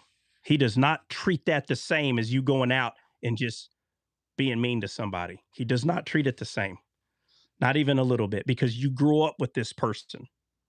And I wish I can explain that better. And I really can't. I'm just trying to show that I don't like it when people think God is stupid. Like if he don't understand that family, the little rivalry is different. It is. I'm telling you, it's completely different. All right. But how do you cut that woven string bro, this thing is thousands of years old. And every family has a chance to cut it. You can cut it. Now, it doesn't mean that a few years down the road that little sucker will, it could be your seed down the road 20 years and it'll pop back up. It doesn't mean it can, at any given time, the wovenness can begin. All right. But what I'm saying is only you can cut it from yourself. Your own siblings have to cut it from themselves. They have to cut it. You can't cut theirs. You can't. Okay. You cut yours. Now, hopefully they pick up what you're doing and they cut theirs. And it can happen. Everybody can cut it. And now, guess what? Everybody come together. They understand that the role thing's not a thing anymore. And now we can sing Kumbaya. All right. But it's hard to break the role when it was so fun creating it. You understand? It was so fun when you were a kid, you didn't know any better. And it was fun. Oh, and I'll go out there and say this. Let's say there's 3 siblings. All right. And one of them is the one that's always farting, freaking spitting out food while they're talking. Breath always stinks. Feet, they call them stinky. Like nothing's ever right with this one. They're freaking farting, spitting food. Feet stink, breath stinks. The other 2 don't have that issue. But out of the other 2, one's freaking left-footed, couldn't wrestle, don't know how to fight, gets beat up every time they tries to climb a tree, they fall out, just a clumsy one. You know what I mean? And the other one's perfect as heck. Couldn't have better, just perfect. Oh my God, I can't stand how so beauty queen, they're going to get the name Ken doll, beauty queen. You get what I'm saying? So, and then when we all come together, guess what? Now we're in our 30s. So we're adults for God's sakes. It's like, hey, Stinky, pass the rolls. And now Mrs. or Mr. Stinky is actually the Ken doll. Mr. or Mrs. Stinky's got braces. They don't spit their food out anymore. Their feet don't stink. Matter of fact, their spouse is freaking beauty queen, freaking Miss America. But he's still stinky at the house. Listen, it was fun creating the roles. But when you become adult, you have to break the role. The role has to stop because there's going to end up being animosity. And because the sibling understands the deepest of each, they can hurt. They can hurt the other person with words. And so someone would say, hey, you need to harness your emotions. No. See, this woven thing stops what that is. There is no harnessing emotions with this thing that's been woven since Adam. There's no harnessing. This is in the DNA. And if you don't know how to cut it, you'll ask yourself, I don't understand. What is this? But if you ask God, he'll tell you, and he'll tell you very quickly. So how about this? Because I already know. Put a 1 in the chat if you've been asking God, what is this? What is this thing with my siblings that I don't have a problem with anyone else, but how come? Put a 1 in the chat if you've been asking God, literally like within the past week or 2. Put a 1 in the chat if you've been literally asking God, what is this? How come I can't explain? I don't like it, yet it still happens. Well, just let this be an answered prayer and a miracle. You need to find out what your role is. And as soon as you can fit, are you the stinky feet? Are you the perfect one? Are you the one that everybody dislikes for whatever? Are you the clumsy one? When you all get together, which role am I? And you have to stop. You have to stop being the role. You cannot play that role anymore, because that role, if it keeps getting played, the other role will keep getting played. But guess what? It's no longer fun. You aren't kids anymore. You're adults. So you're going to start taking it very personal. There's going to be some animosity there. Right. So it's okay to talk about the role, but you can no longer play it. That character has died. I hate to say it, but that character has died and you have to kill it. And the only way to do it is to cut that thread. Every person has to figure this out on their own. Everybody does. Nobody gets a pass on this one. I don't care if you're rich. I don't care if you're poor. I don't care. That woven thing doesn't care. If you are human and you came through in this world through the first Adam, the wovenness has began. It started. Okay? Now, why am I saying all that? Clearly, I don't know. I think Jennifer's the one that asked, or no, Jennifer didn't ask. She said, I hate when people say it is finished and they're taking it out of context and they do all this. So the phrase "it is finished" is actually what we're talking about. Okay. The phrase "it is finished" because it's the woven thing. It's the woven thing. It even tried to woven itself around Jesus. Understand? It even tried to put Jesus in a role. But in the way that we have siblings, Jesus doesn't have siblings. So there is no role. Do you understand? He did not come from the first Adam. There is nothing woven around him. Satan tried to come and try to put him in his spot. You understand? Like if Satan's a brother or a past friend, and he tried to get Jesus to play a role. Jesus doesn't understand these roles because he's not a fallen human. Now, when I say he doesn't understand them, am I saying that he doesn't have the brain capacity to understand? No. He was never in a role here.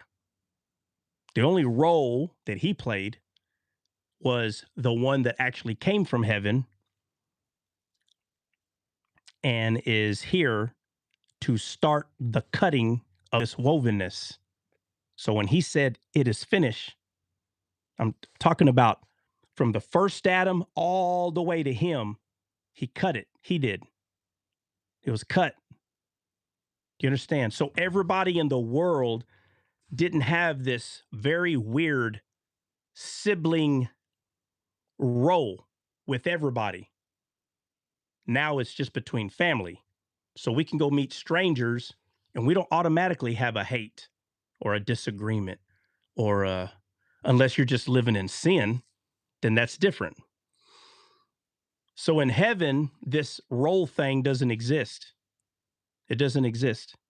Just imagine having a certain kind of love for your family. Just think about someone that's passed in your life, and you say to yourself, "I love them more than why did that one have to die? Out of everybody, that's the one I loved." I've heard people say this a lot. Can you imagine when you get to heaven? I'm saying it in a way, right? When you get there, just can you imagine having that kind of love for everybody? You're not seeing a human and you're like, well, that's not Papa and that's not Mama, and you're not doing that. You see everybody like that. You understand? Why do you think it was so easy for Cain and Abel to have disputes to the point where one murdered another? Now we know the answer is, well, one was jealous because Abel gave the right sacrifice and all that. And I mean, if you want to look at it that way, that's the most correct way, right? One was doing the thing correctly in God's eyes, and the other one was not. That one is simple, but they were still brothers. Period. There is no removing that. They were brothers. Why do you think it was so easy for him to unalive? I could tell you right now. Because Abel always did everything right, and the other one never did nothing right. And guess what? As soon as you start having that kind of disagreement with your brother, guess what? You get to see him again tomorrow. Are you tracking? Imagine being like in high school, ninth grade, your first year in high school, and you sit by this girl and you can't stand her. You're a girl, okay? And you're sitting by, she's pretty, she smells good, everyone likes her, and all the friends that used to like you, they like her more. I'm just saying, let's make this real simple. Guess what? When you go home, it happens to be your sister. Now you got to put up with Miss Fancy at the house too. Can you say how easy that this very weird disagreement, like a type of hate, can accumulate very fast? Everybody likes her at school. Everybody likes her at home. Nobody gives a crap for you at school. Nobody gives a crap for you at home. And it's all that person's fault. You don't see. You don't see. Guess what? Y'all go on field trips. Her stupid pretty face is in every picture. That's school field trips. You go on vacations. Her stupid pretty face is in there. It ain't going to take long. It's not going to take long. Why? Because there's a role that's being played. But now for this person, it's worse because when they go to school, there's a role there too. When they go on vacation, when we go on field trips, there's a role there too. Now the role that y'all play, it's everywhere you go, you're being reminded of the role.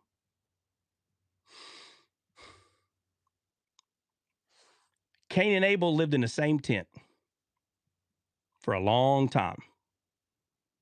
And then they started getting older. They could have lived in separate tents. Possibly. They could have been teenagers. They could have been in their 20s. Possibly. But you know what? They saw each other's stupid face every time.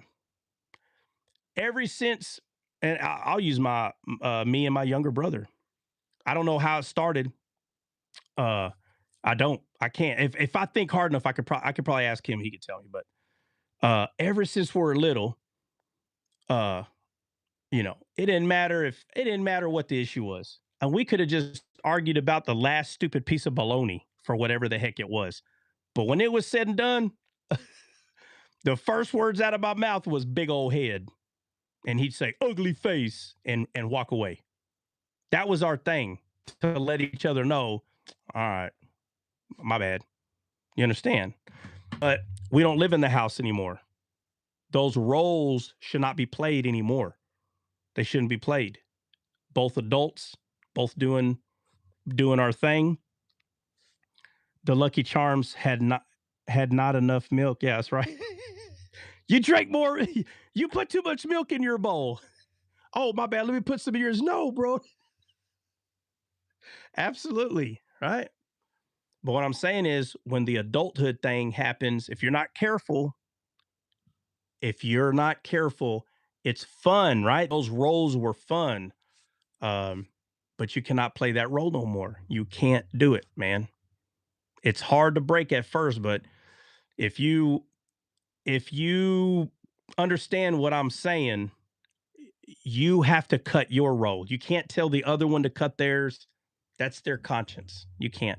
And every time you come around, they may try to force you back in that role.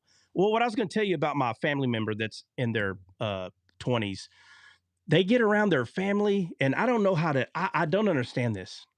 They turn into a thug, like a gangster, like within a second. And that person never acts like that.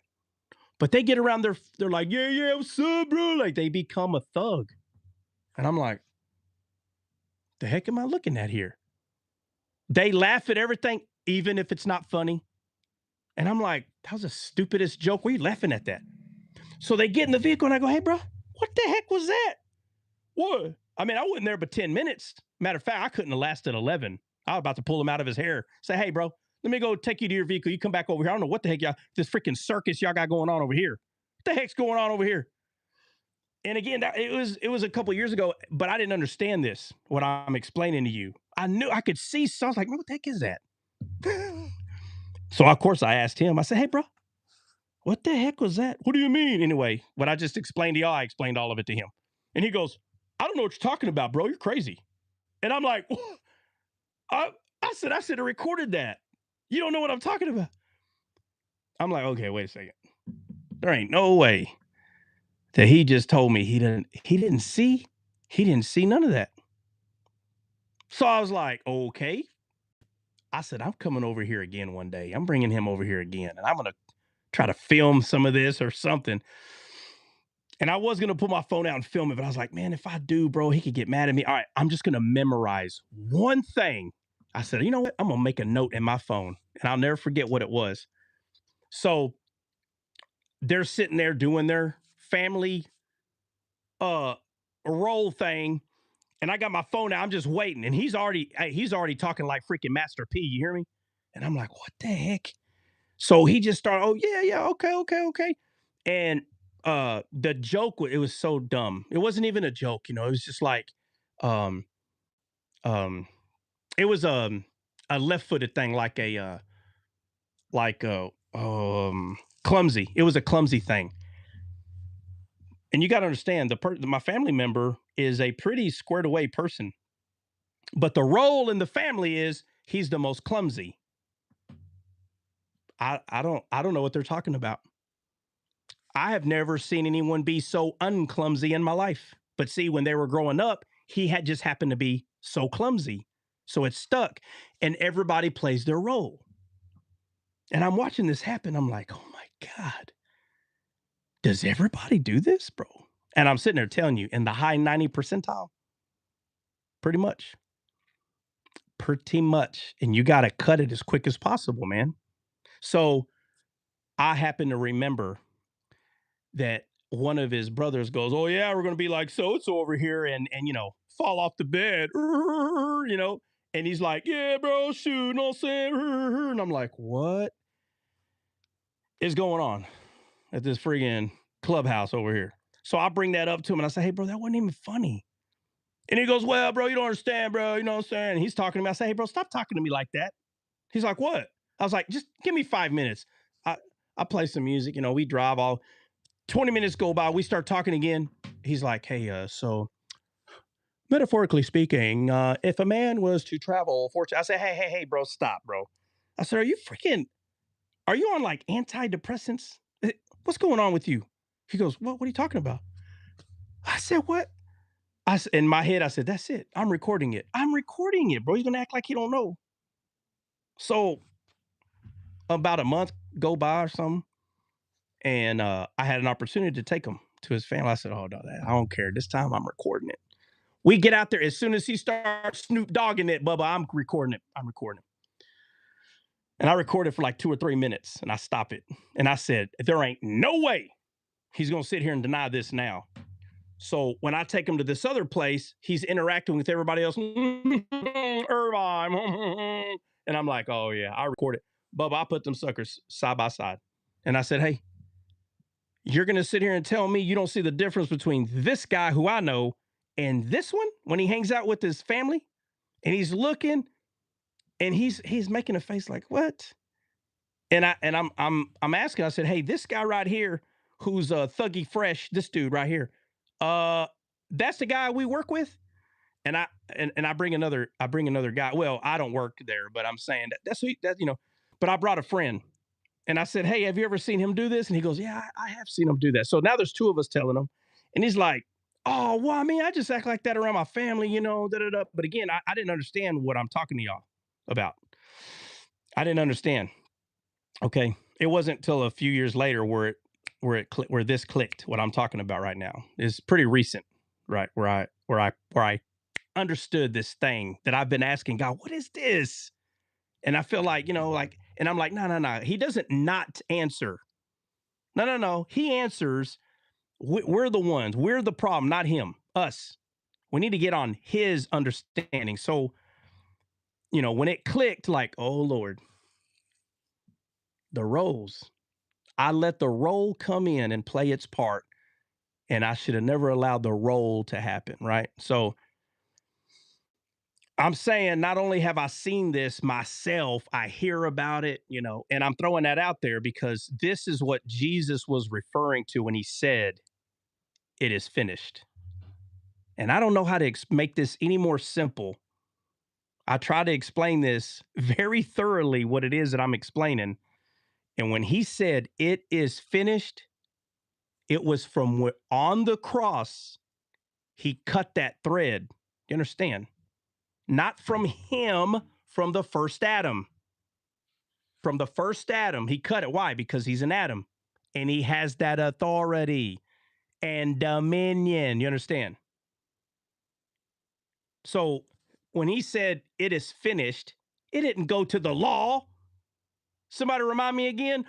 When Jesus was on the cross, how many years behind him was the law given? About. It don't got to be perfect. Y'all don't remember? Nobody remember? About 15. Oh, yeah, over 1,000 years. So we can't say 1,500. 1,000. Guys, that's a long time, okay? But it still ain't as long as from the first Adam from the last Adam to the first Adam, like freaking 6,000 years or 4,500 years, sorry, at that time. So that 4,000 to 5,000 years, that woven roll. Do you understand what I mean by roll? From the first Adam to Abraham, all these people, I don't care what you say, they're all kin. Do you understand? They're all kin, guys. This is all family. But by faith, that woven cord was cut. Abraham cut it. Boom. And he became one with God. Isaac followed his father. He cut it. Jacob cut it. Do you understand? Do you understand how Christ was able to get here? Because these people made a decision and they said no to the sea. They said no to the world. They said no. I don't know what y'all are doing, but I'm not playing this role. Do you understand what I'm saying? They all refused to play the role and they focused on God, not the role here. And they all cut it. So the family thing is the hardest one because it is like the direct line to Adam again. And it's hard to tell your flesh, I'm no longer playing this role here. But as soon as you do that, you can be more of a blessing to your family than you ever thought because you have understood, just said, it is finished. I have to follow suit and say this, I'm finished with it. But we're only able to do that because he did it first. So this whole dying to the flesh, it's not just from the world, it's to your family. You have to do it in your family first. Well, obviously you have to do it between you and God first, but I'm saying when I say first, I'm talking about don't wait for your siblings to do it. You do it. Okay. You do it, right? As quick as you can, find out what role you're playing and you need to cut the role. Do not allow your siblings to suck you into the role. And again, don't make the mistake and go, I used to play the role of the stinky feet kid. I am no longer, no. Now you're stinky breath and stinky feet. Listen, if they're not ready to play in the role, they're going to give you 20 more nicknames. But what I'm saying is, you're going to have to do the hard thing and stop laughing at the jokes because all you're doing is feeding the role. You have to stop laughing, turn Mr. and Mrs. Adult on, hear the joke, and just turn around. And they may not like it. 90% of them are not. They're not going to like it. Mom, what's wrong? What's up your butt today? It's all going to come at you. I'm sitting there telling you, and all it's trying to do is to wove you back in. Okay? And I'm telling you, this stuff causes animosity. It causes families to literally argue for nothing. It will cause you to argue about nothing. And it's because nobody has wisdom. That's the reason I'm sitting there telling you. Nobody yet they can do so good at their job. Hey, they're top-notch employees. I don't care where they go, everybody loves them. But the siblings, they ain't trying to hear it. Everybody in the world can go tell them, oh my God, your brother or sister is the best. Oh yeah, well, we don't like them over here. It'll never end until you cut that thread. And what I'm talking about is that role. And some people will tell you, oh, the role play is that's a special thing between family. No, no, go ahead. Go ahead. I'm not saying that the role thing is not understood, right? And everybody can play. No. We all understand. But what I'm saying is when you become an adult, if you want the rest of the siblings to understand that the role thing stops, you have to cut yourself from the role. All right. And I'm telling you, some of your family members, they may never cut it ever. But if you do, you'll never argue with them again. If you just treat them like an adult, you'll never argue with them again. And it's not an easy thing to do at first, but like I said, there's two ways to looking at it. You have an ignorant way, meaning you just don't know better, right? And you're the guy like, hey, what the heck's the problem? Why me and my family always arguing? What's going on? God shows the answer in the Bible, but sometimes the stuff's not easy to see, man. It's not. You can be as genuine as 100%. And you could be, hey, Lord, I don't understand this. I never had to beg for any other understanding. How come it feels like I'm begging you so I can understand this? And the truth is because it's you. It's you. I'm telling you. It's you. He's showing you. You're just not able to put it together. So he ain't mad because you're ignorant to what the issue is. The sin, though, is when you know that the role is the problem and you don't care. I'm going to play my role anyway. My friend, that right there, that is not okay. All right.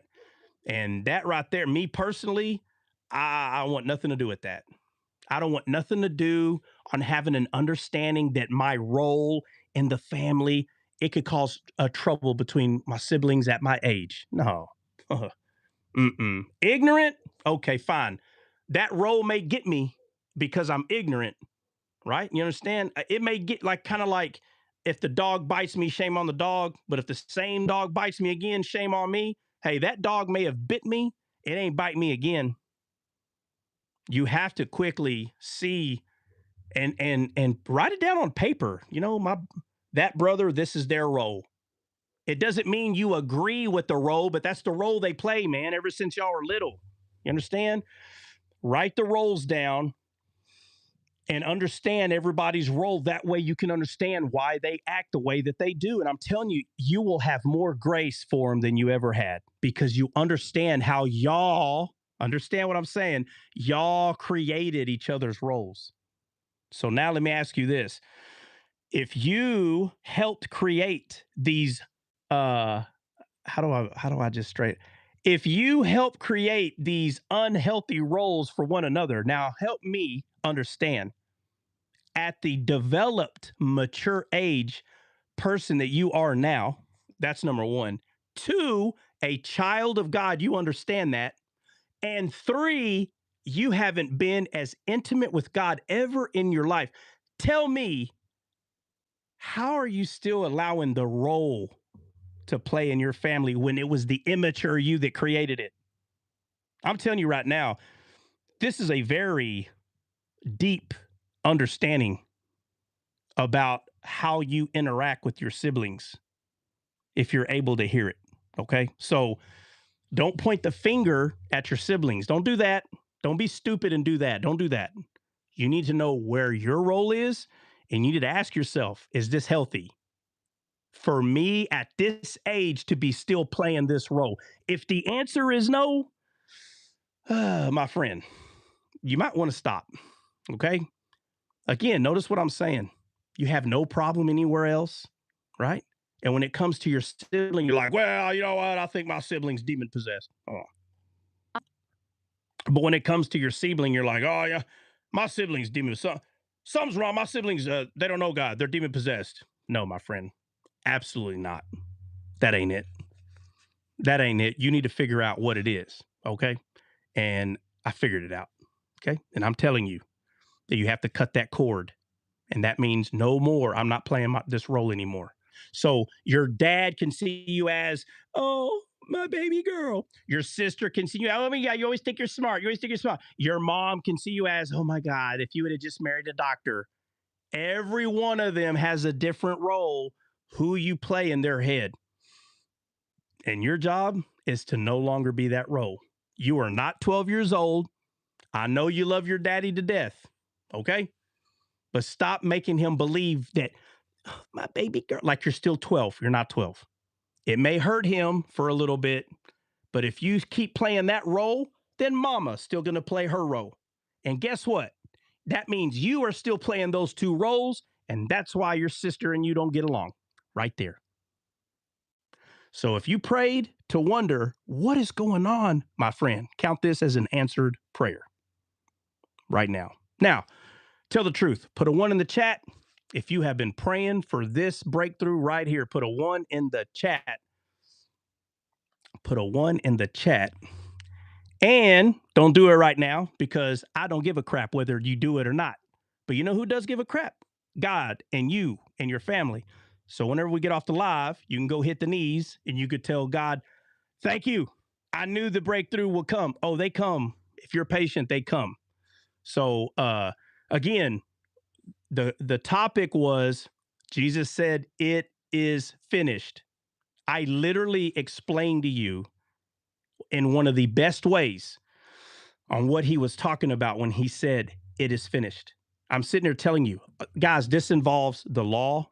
This involves getting a new heart, the bride of it. There's not one thing that you can name that I'm not covering. I took it all the way back to Eden, right? Which is the sin, which is the fall of man, which is death passed down to all men.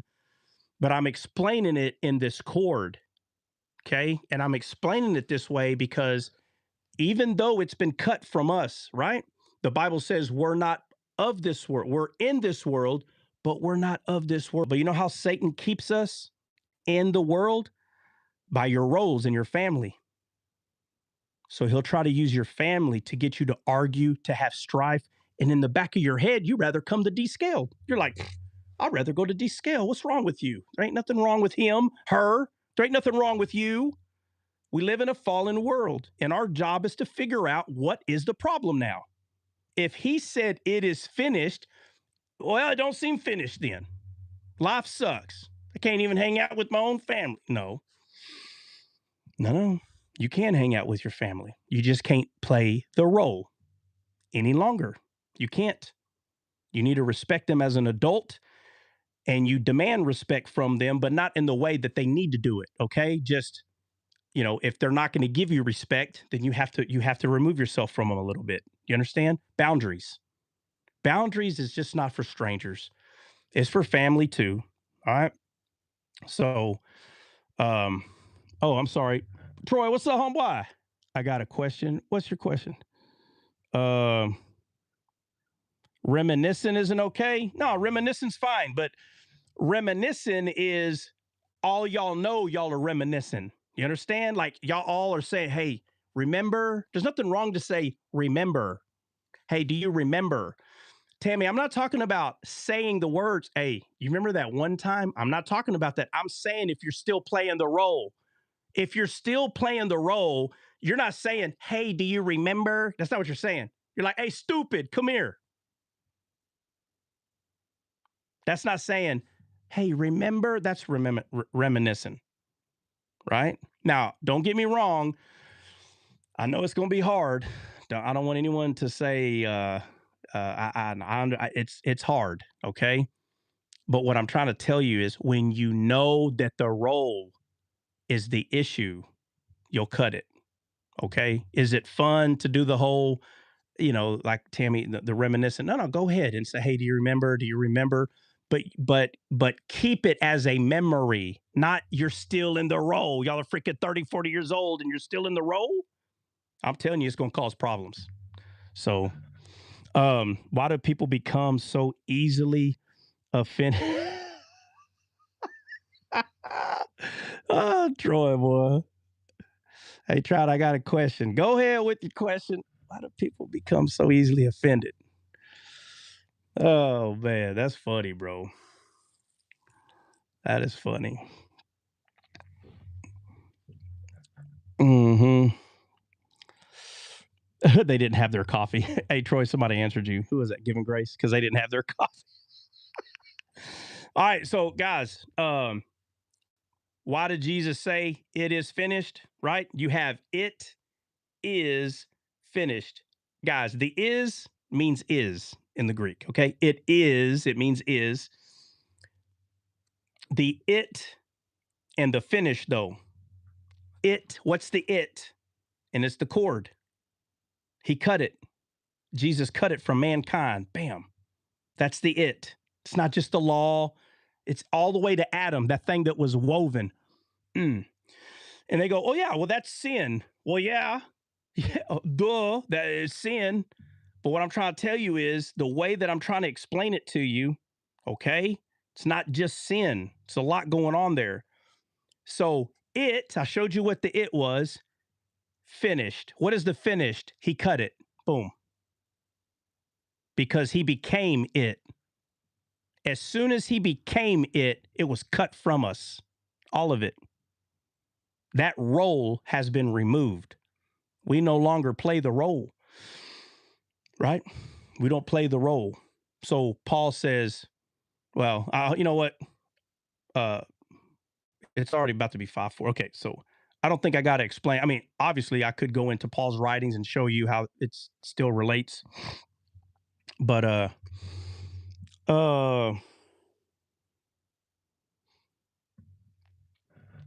let's see. So I practice condemnation, Corinthians. Okay, Chris, are you saying it's wrong to donate money to a Christian? Is that what you're saying? Is that what you're saying, Chris? It's wrong to donate money to a Christian? Just want to be clear. Because you're saying peddling. I don't think you read the Bible, Chris. I'll be honest with you. That's where you're still a religious person. You're religious. You're religious. Chris, unlike so many, we do peddle the word. I don't even think you. Second Corinthians. Oh my gosh, you don't even know what that means. Yeah, what's up? What's up? Chris, you got $20 I can borrow? Yeah. Hey, Chris, you got $20 that D-Skill can have? There. The Second Corinthians it's about love offerings, how to give offerings. He's bringing up 2 Corinthians 2:17. Yeah, it's a religious person. Yeah. Chris, the Bible says it's better to have a relationship with God than to be religious. How about you start there? Stop being religious. Hey, Trot. So the cutting of the umbilical cord, is that like a foreshadowing of what you're talking about? All that cord being cut off from the beginning, from Adam. Yeah, no. So symbolic. Well, it is. It is. But the umbilical cord that you're bringing up, right, when it's baby from mother, the one of the main things that is showing regarding the Bible is how a person is. So like we talk about babies need to become weaned off the milk. Yeah. Yeah. So this is the first step of oneness, right? And what I mean by oneness, I'm not talking about Trinity and oneness.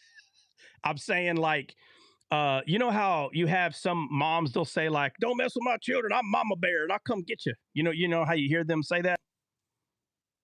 Oh, yeah. Yeah. So some of these parents believe that like if their kid was in another country, they believe they can breathe for them. They won't admit it. But they have this, they don't see their kid as separate. They think they're still one with their kid. No, the umbilical cord has been cut. No, they're not one anymore. So you better hurry up and make sure that kid knows how to be an adult because that's coming very quickly. But these parents make a mistake. They don't let their kids grow up. And now here they are. Their kid is 30-something, 40 years old, and they're still sucking their mom's teat. As though the cord's not been cut. Same issue. Same issue, just a different like environment. Same issue though.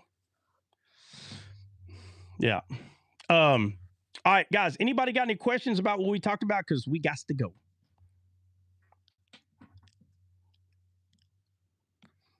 If you guess to go, then there is no question. No, there can be. I'm saying I can't continue, with what I'm discussing. I can't go into it any further than what I have, but it doesn't mean. How can you, for example, brother, I just want to have a quick, because since we are on this Yeah. topic, because tomorrow you might not talk about it, but so, for example, right?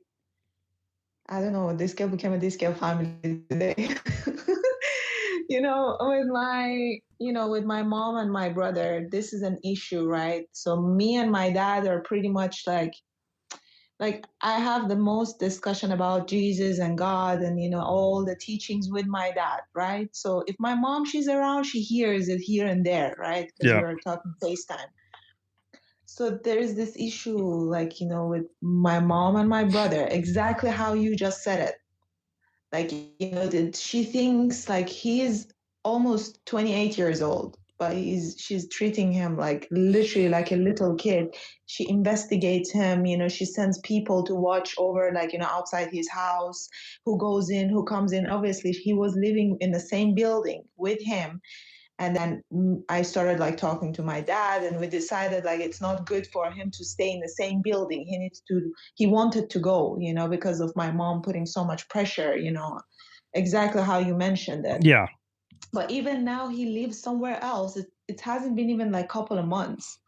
My mom, she's like very, how do you say it? Like very she's always like she has like these bad feelings about everything. Oh, this person is evil, that person is an addict, this person is that, why are you hanging out with this person? She goes and sits in her car outside his apartment to see who goes in, who comes out. So how can I help her out to stop with this? Because this is not okay, because it's driving my brother crazy, and like he's Well, not okay, talking to all right. anyone. Okay, all right. I'm gonna ask you a question. You got to be honest though. Okay. Yes. Okay. Um, are you always trying to like save your brother from your mom's action? Yes, I'm. I Okay, am. so I all do. right, all right. So look, listen. You have to cut your role from the family. But You. if I do No, that, hold on. Let me like if I finish. Let me do that finish. Let me finish. Let role, me finish. Listen, you're an adult. yes, You do whatever you want. But what I'm telling you right, is true. Okay? So if you have placed yourself or your family sees you this way, or you have this role as though somehow you recognize like you're Batman, and like you recognize that your mom, when you go home, there is villain actions taking place here, and I must investigate. 100%. That's All exactly right, how so it that is. means that you are doing to your mom the same thing she's doing to your brother. Right. Okay, She so you have taught to me stop. pretty Okay, much. all right, listen. You have to cut. That is not your role anymore. Right. So you have to stop. You. But I know there was times that I was like, you know what, I'm not gonna deal with this. You guys have to deal with the thing together. You need to figure out. But it's like it's destroying him. He's more now leaning towards the things that I leaned on my life. And I Yeah, don't no, want I him to be listen, second, listen. you know. I know what you're saying. What I'm telling you is Well, you have to cut your role. You are trying to make yourself believe that you can stop something happening. yes, Okay. that's what I Right, said. because you are taking on a role that is not yours. That's what I'm trying to tell you. But you're going to say, "But it is." Okay, well then keep it. And let me know No, but how it how works. can I, okay, if I stop my role, then how can I be the help that she slowly realizes What that it's makes you not think okay? that what makes you think that you have to be the help? You understand? You're still playing the role right now. You understand what I'm trying to tell you? Yes, Like yes. listen, what I'm saying is so deep woven in family, they don't even know what I'm talking about. I'm telling you, you probably see about 50 to 60% what I'm saying, But the other 50, 60%, you still don't see what I'm saying because you think that is your role still. And what I'm trying to tell you is, but again, listen, everybody be very clear what I'm saying. You cannot make someone stop doing this. So like right now, Saba still wants to do it. I can't tell her she has to stop. She has to see it and want to stop. Okay? No matter, no, hold on. No matter what, a tornado or earthquake's going to happen after you stop. Don't, yeah, you have to stop. Listen, your role is to get out of this role that somehow you or your family developed you into being this role. You got to get out of this role. So it's not easy. It's not easy. But it's something that it will be better for you. I put it that way. After everything I just explained, it's better for you. But what you're saying is, but it's not good for my brother. And what I'm trying to tell you is, if your mom has to go follow your brother around, your brother is going to do whatever he wants. That's what I exactly tell her. So what I'm telling you is, stop telling your mom to stop following him around. Okay. You have put yourself in a role that you don't need to be in. So what you're saying makes sense. I'm not dumb, but what I'm trying to tell you is, you don't see yourself as Catwoman at night. Batman. Oh my God. You're freaking Batman. Listen, your mom's the Joker. Freaking your brother is, I don't know, a citizen of the town, and you're Batman. Mother, let me save you. What the heck? You better I'm not saying let me save you. Nah. You're listen. I'm telling you, that's what you're doing, okay? You don't understand what I'm saying because you're the one doing it. But I'm telling you, you better cut that cord, because it's either going to be your mom or your brother that's going to get mad at you, and it's because of what you're doing. You're trying to. But I'm you're not trying even there. Like even once in a while, even when I worse. talk to them, Listen, hold on. Even worse. You're not even there, but yet you're there. What? Exactly. So that's not good. That's not good for you. I'm telling you. I'm telling you right now. I'm telling you the truth. I'm using the Bible to explain what I'm saying. It is finished. Listen. The day that your umbilical cord was cut from your mom, it is finished. It was finished. Okay. Now, obviously, your mom has to get you weaned from milk to meat, right? But first, it's her umbilical cord is no longer feeding you. Now you're out here in this world. She gives you milk. Now you're on meat. Okay. Now you're on descaled, getting meat from heaven. Okay. And you're moving from glory to glory, and you just want to keep putting the Batman suit on. Right. Well, you need to take it off. I'm not gonna give in to her plays, and I'm just gonna stop. If I hear she does something like well, that, yeah, I'm but I just can not gonna listen. respond. Let me look. The one thing you can't do is mess with someone's conscience. You can't do that. So Right. if you feel like I still need to do that, then you're going to have to learn the hard way. No, but I want to know how to put the stop to it. And you're Okay, saying all that right, hold on. on. How to put a stop to what? To these, like, tales of, for example, I become like the investigator. Now I have to go, and see what my brother Okay, hold does. on. Hold on. You're saying, how do you stop investigating your mom?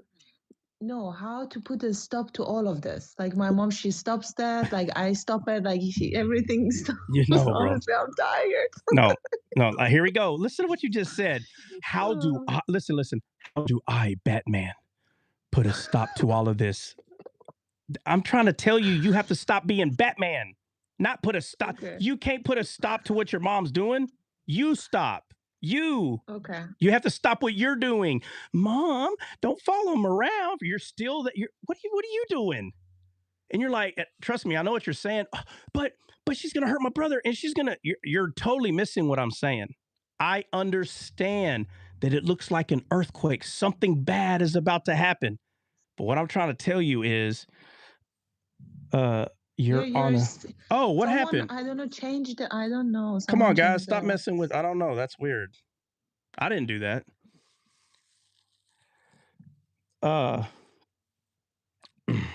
Yeah, exactly. Look, Trend. Hold on a second. So Trend's been telling you to stop? He doesn't know that much about. Oh my God! All right, you know what, guys? The live's over, guys. I'll see y'all. Bye. Go have a good one. Bye, bro. All right. Let me like. Okay, I won't bring Trent in. My bad. Okay, but if he is, okay, let me just back off and let me just say this. Saba, he knows about it, but he doesn't obviously he doesn't. Yeah. want No. to I get know. obviously. I shouldn't have brought him. In. That's my fault. Okay. Either way. Listen. I understand what you're saying. How can I get all this to stop? I get it. No. I'm not talking about your mom and your brother. I'm saying the role that you're playing, bro. You have to stop. So if I stop my role, then this will end at some point. Now, listen, how could it end? Listen, if your mom, listen, if your mom, well, she's playing a dangerous game. Hold on, I don't care. Listen to what I'm saying. Okay. If your mom was becoming unalive right now, and she calls you, she's like, Saba, I can't breathe. Can you breathe from her? Can you go? Hold on. Can you breathe for your mom? No. Why not? Why not? She's her. I'm me. Okay, so what the heck are you talking about? How can you stop? Can you stop the way she's thinking? All right, look. If you're listen. If your mom's like, Saba, I love all y'all. I'm about to jump off this bridge. Whee! Can you stop her? Can you go? Hold on. Well, no, I got you, mom. Don't move. Can you do that? Can you stop her from doing that? I mean, I would. No. Okay, Saba. I thought you said your parents live in another country. Oh yes. How in the heck can you stop them if you're 1,000 miles away? How are you gonna stop her? Listen.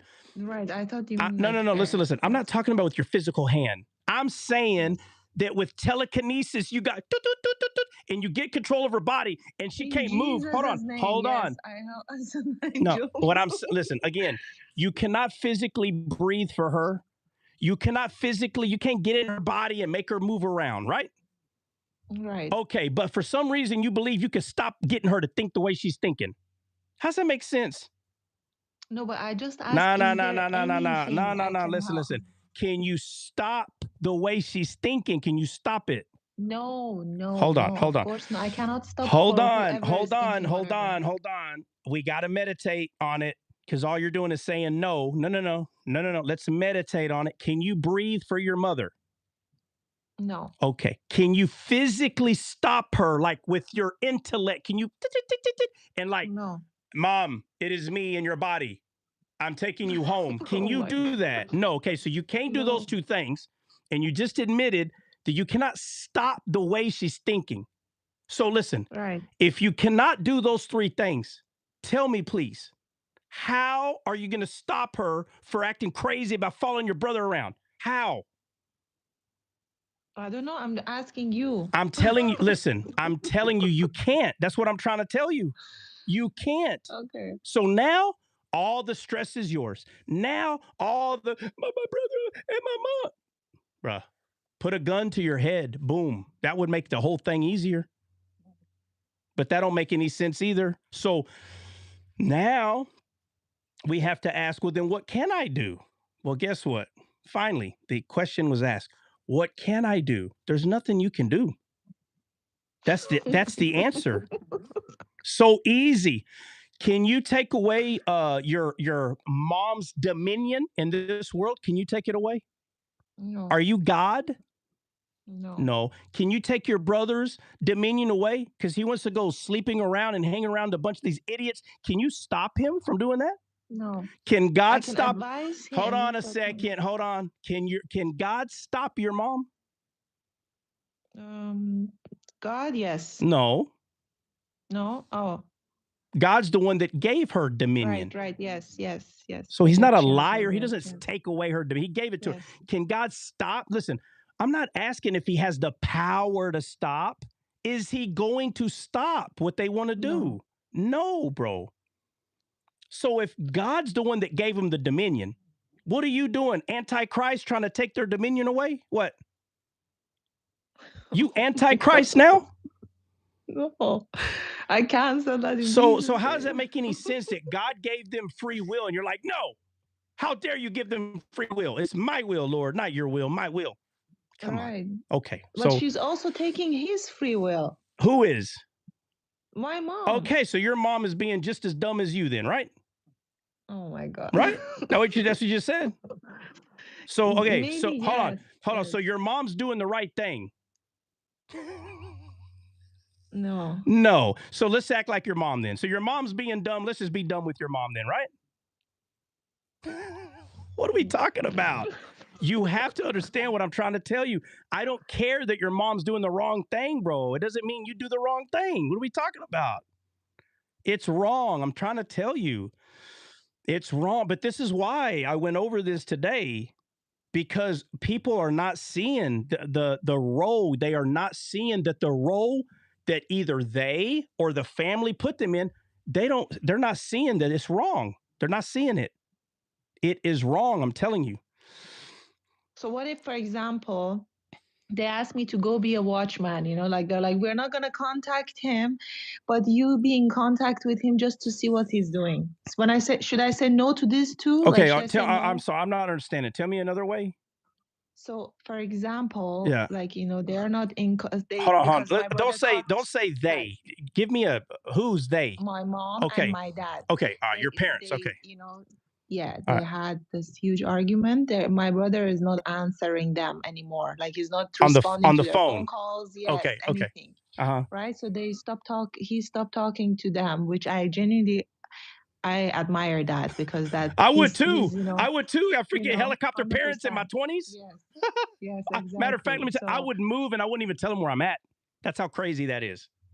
Yeah, All right. 100%. Okay. I'm agreeing with all of that, Okay. but, and then now they're like, you know what, you should now talk to him every day to see what he's doing, if those friends are there and all that, please, they're not saying to give us like report back, but they're expecting it, but they're saying like, watch over him, like, to see what he's doing. Mm-hmm. Yeah. Okay. Be the watchman. Right.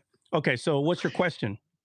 And I don't tell them what he's doing. I'm just like, he's doing good, and all that. I don't give any reports if he's doing anything wrong or anything. So you lie. Hold on. So you lie to him and say he's doing good. But he's doing good. I'm not lying. Oh, he's doing good, but I'm not telling him. No, I'm sorry. I'm sorry. I thought you meant you're just saying that, but he is doing good. No. He is doing good. Obviously, he's mentally doing good because of obviously, all the chaos that is happening. So I'm not. So should I just not tell them, like, from now, just say like, I don't know, don't ask me, like, no, I don't know. Yeah, okay, I see what you're saying. Oh, so that means that, okay, so again, you're playing the role. Okay, listen, guys, you can have more than one role in your family. You got the hero. They expect you to be passive. You understand? You have to cut. I don't care if you got 50 freaking roles. You got to cut all the roles. All of them. So if they're expecting you to do what they say at their will, like, and you're just as passive to me, yes, mommy, daddy, I do what you say. You got to cut. You can't be passive. You cannot be passive with them anymore. Hey, you need to go follow your brother and sister around. No, I'm not doing that. That's what you say. Because what you're doing is you're acting like, oh, okay, bye. I got to go though. Okay, bye. And you're like, well, he's doing good. If I don't say to them that he's doing bad, then what the heck you talking about? Why don't you just tell them I'm not doing that? Why can't you tell them that? Right. Oh, well, because I don't want to hurt their feelings. Okay. Huh? But then now they're going to start calling him again. Here we go again. Oh my God, Saba. Oh, well, how is this your problem, bro? Bro. It's not healthy. Nah. But I want him to be at peace. I want him to be would you listen to yourself? Hold on. Listen. So let me get this straight. You want your brother to be at peace more than God wants him to be at peace. No, obviously not more than God. Obviously, you want him. No. Obviously, you want him to be in. Watch this. Here's Saba. Watch. Here's your prayer, and you don't even have to say it. Watch your prayer. Lord, if you would just love my brother more than I love him, that don't make any sense. What are you talking about? So you love your brother more than God loves him? Huh? No, of course not. I'm telling you right now, you don't have to use those words, but that's how you're praying to God. Lord, you would know all things, but I know you don't. For my brother's life suffereth, and you seeth not. Therefore, I must pray and twist your arm behind your back, Lord, For your love for my brother has vanished. Call him no more pleasant, but call him dry, unpleasant land, Lord. For thou seeth him not. I mean, Lord Almighty. Bro, come on. What the heck? Right. Look, Yes. look. God loves your brother more than you do. So Right. I you, know all right, that. I all know right. all No, of no, this. I'm not saying you don't know, but it sounds like you need a reminder. So I'm going to remind you Okay. that God loves your brother more than you do, and He's got things figured out better than you do. And your mom doesn't know what she's talking about. Your brother's an idiot, and then here you are, Batman. What the heck? Absolutely not. Absolutely not. Come back to himself while you focus on what you're supposed to be doing, but instead you're worried about your mom who's worried about your brother. It's like that movie where what's that movie? Some bride movie. Like you have this guy chasing this woman, but she doesn't like him, and she's chasing this woman, and it's his wedding day. And it's like everybody's chasing everybody. What the heck? You're gonna have And it to. wasn't like, and you know what you said earlier? It's just you were on pinpoint, like, accurate. When you said that when everything is going good and everything was actually going peace and quiet for 2 years, like God said, all of a sudden, all this chaos is coming on the surface, like Yeah. now I have to be the detective again, how I used to be back in the days, try to do Yeah. all this stuff. And I genuinely, I'm Let tired. me Like, let me say this to you, Saba. Did you go watch Dennis the Menace? no, I haven't. Hey, write it I down. will watch it Write tonight. it down. Yeah. Listen. It might be an hour and a half or 2 hours. You don't even got to watch the whole thing. If you watch the first 20 minutes of the movie, you'll understand Dennis the Menace. Okay. And then Sandu said, "My best friend's wedding." You ever seen that movie? No. Please, Saba, I beg you, please. My best friend's wedding. Go watch that, and I want you to think about your brother, your mom, and you, and the way these people are acting. That's how you're acting, bro. It's like your mom wants to marry your brother. Now, again, we're not talking about family, but I'm just trying to show you how it is in the movie. Okay, I'm trying to show you the people. You understand? Yes, brother. Yes, Okay, good. I'm Because I'm not following. saying Yes. your mom's actually trying to marry her son. Just I know. I'm trying to show you the character. So look, your brother wants to marry these idiots over here, and your mom sees it, and your mom's like, "Oh my God, they're idiots. I'm better." So your mom's chasing, and you're like, "Mom, what are you doing?" And then there you go chasing your mom. What the heck? You need to watch that movie. My best friends, or somebody said runaway bride. It's either my best friend's wedding or runaway bride. You need to go watch that movie, and it's ridiculous because everybody is chasing. Nobody wants nobody, but they want the person in front of them, but the one in front of them don't want the one behind them. It's craziness. But you need to go, if you want to laugh, go watch that movie. But we're not done talking about this, but we are done with the live today because I got to go. So thank you so much, brother. absolutely. Honestly, it was a beautiful life. Thank you so Yeah, much. yeah, God yeah. bless you all. No, you guys, man.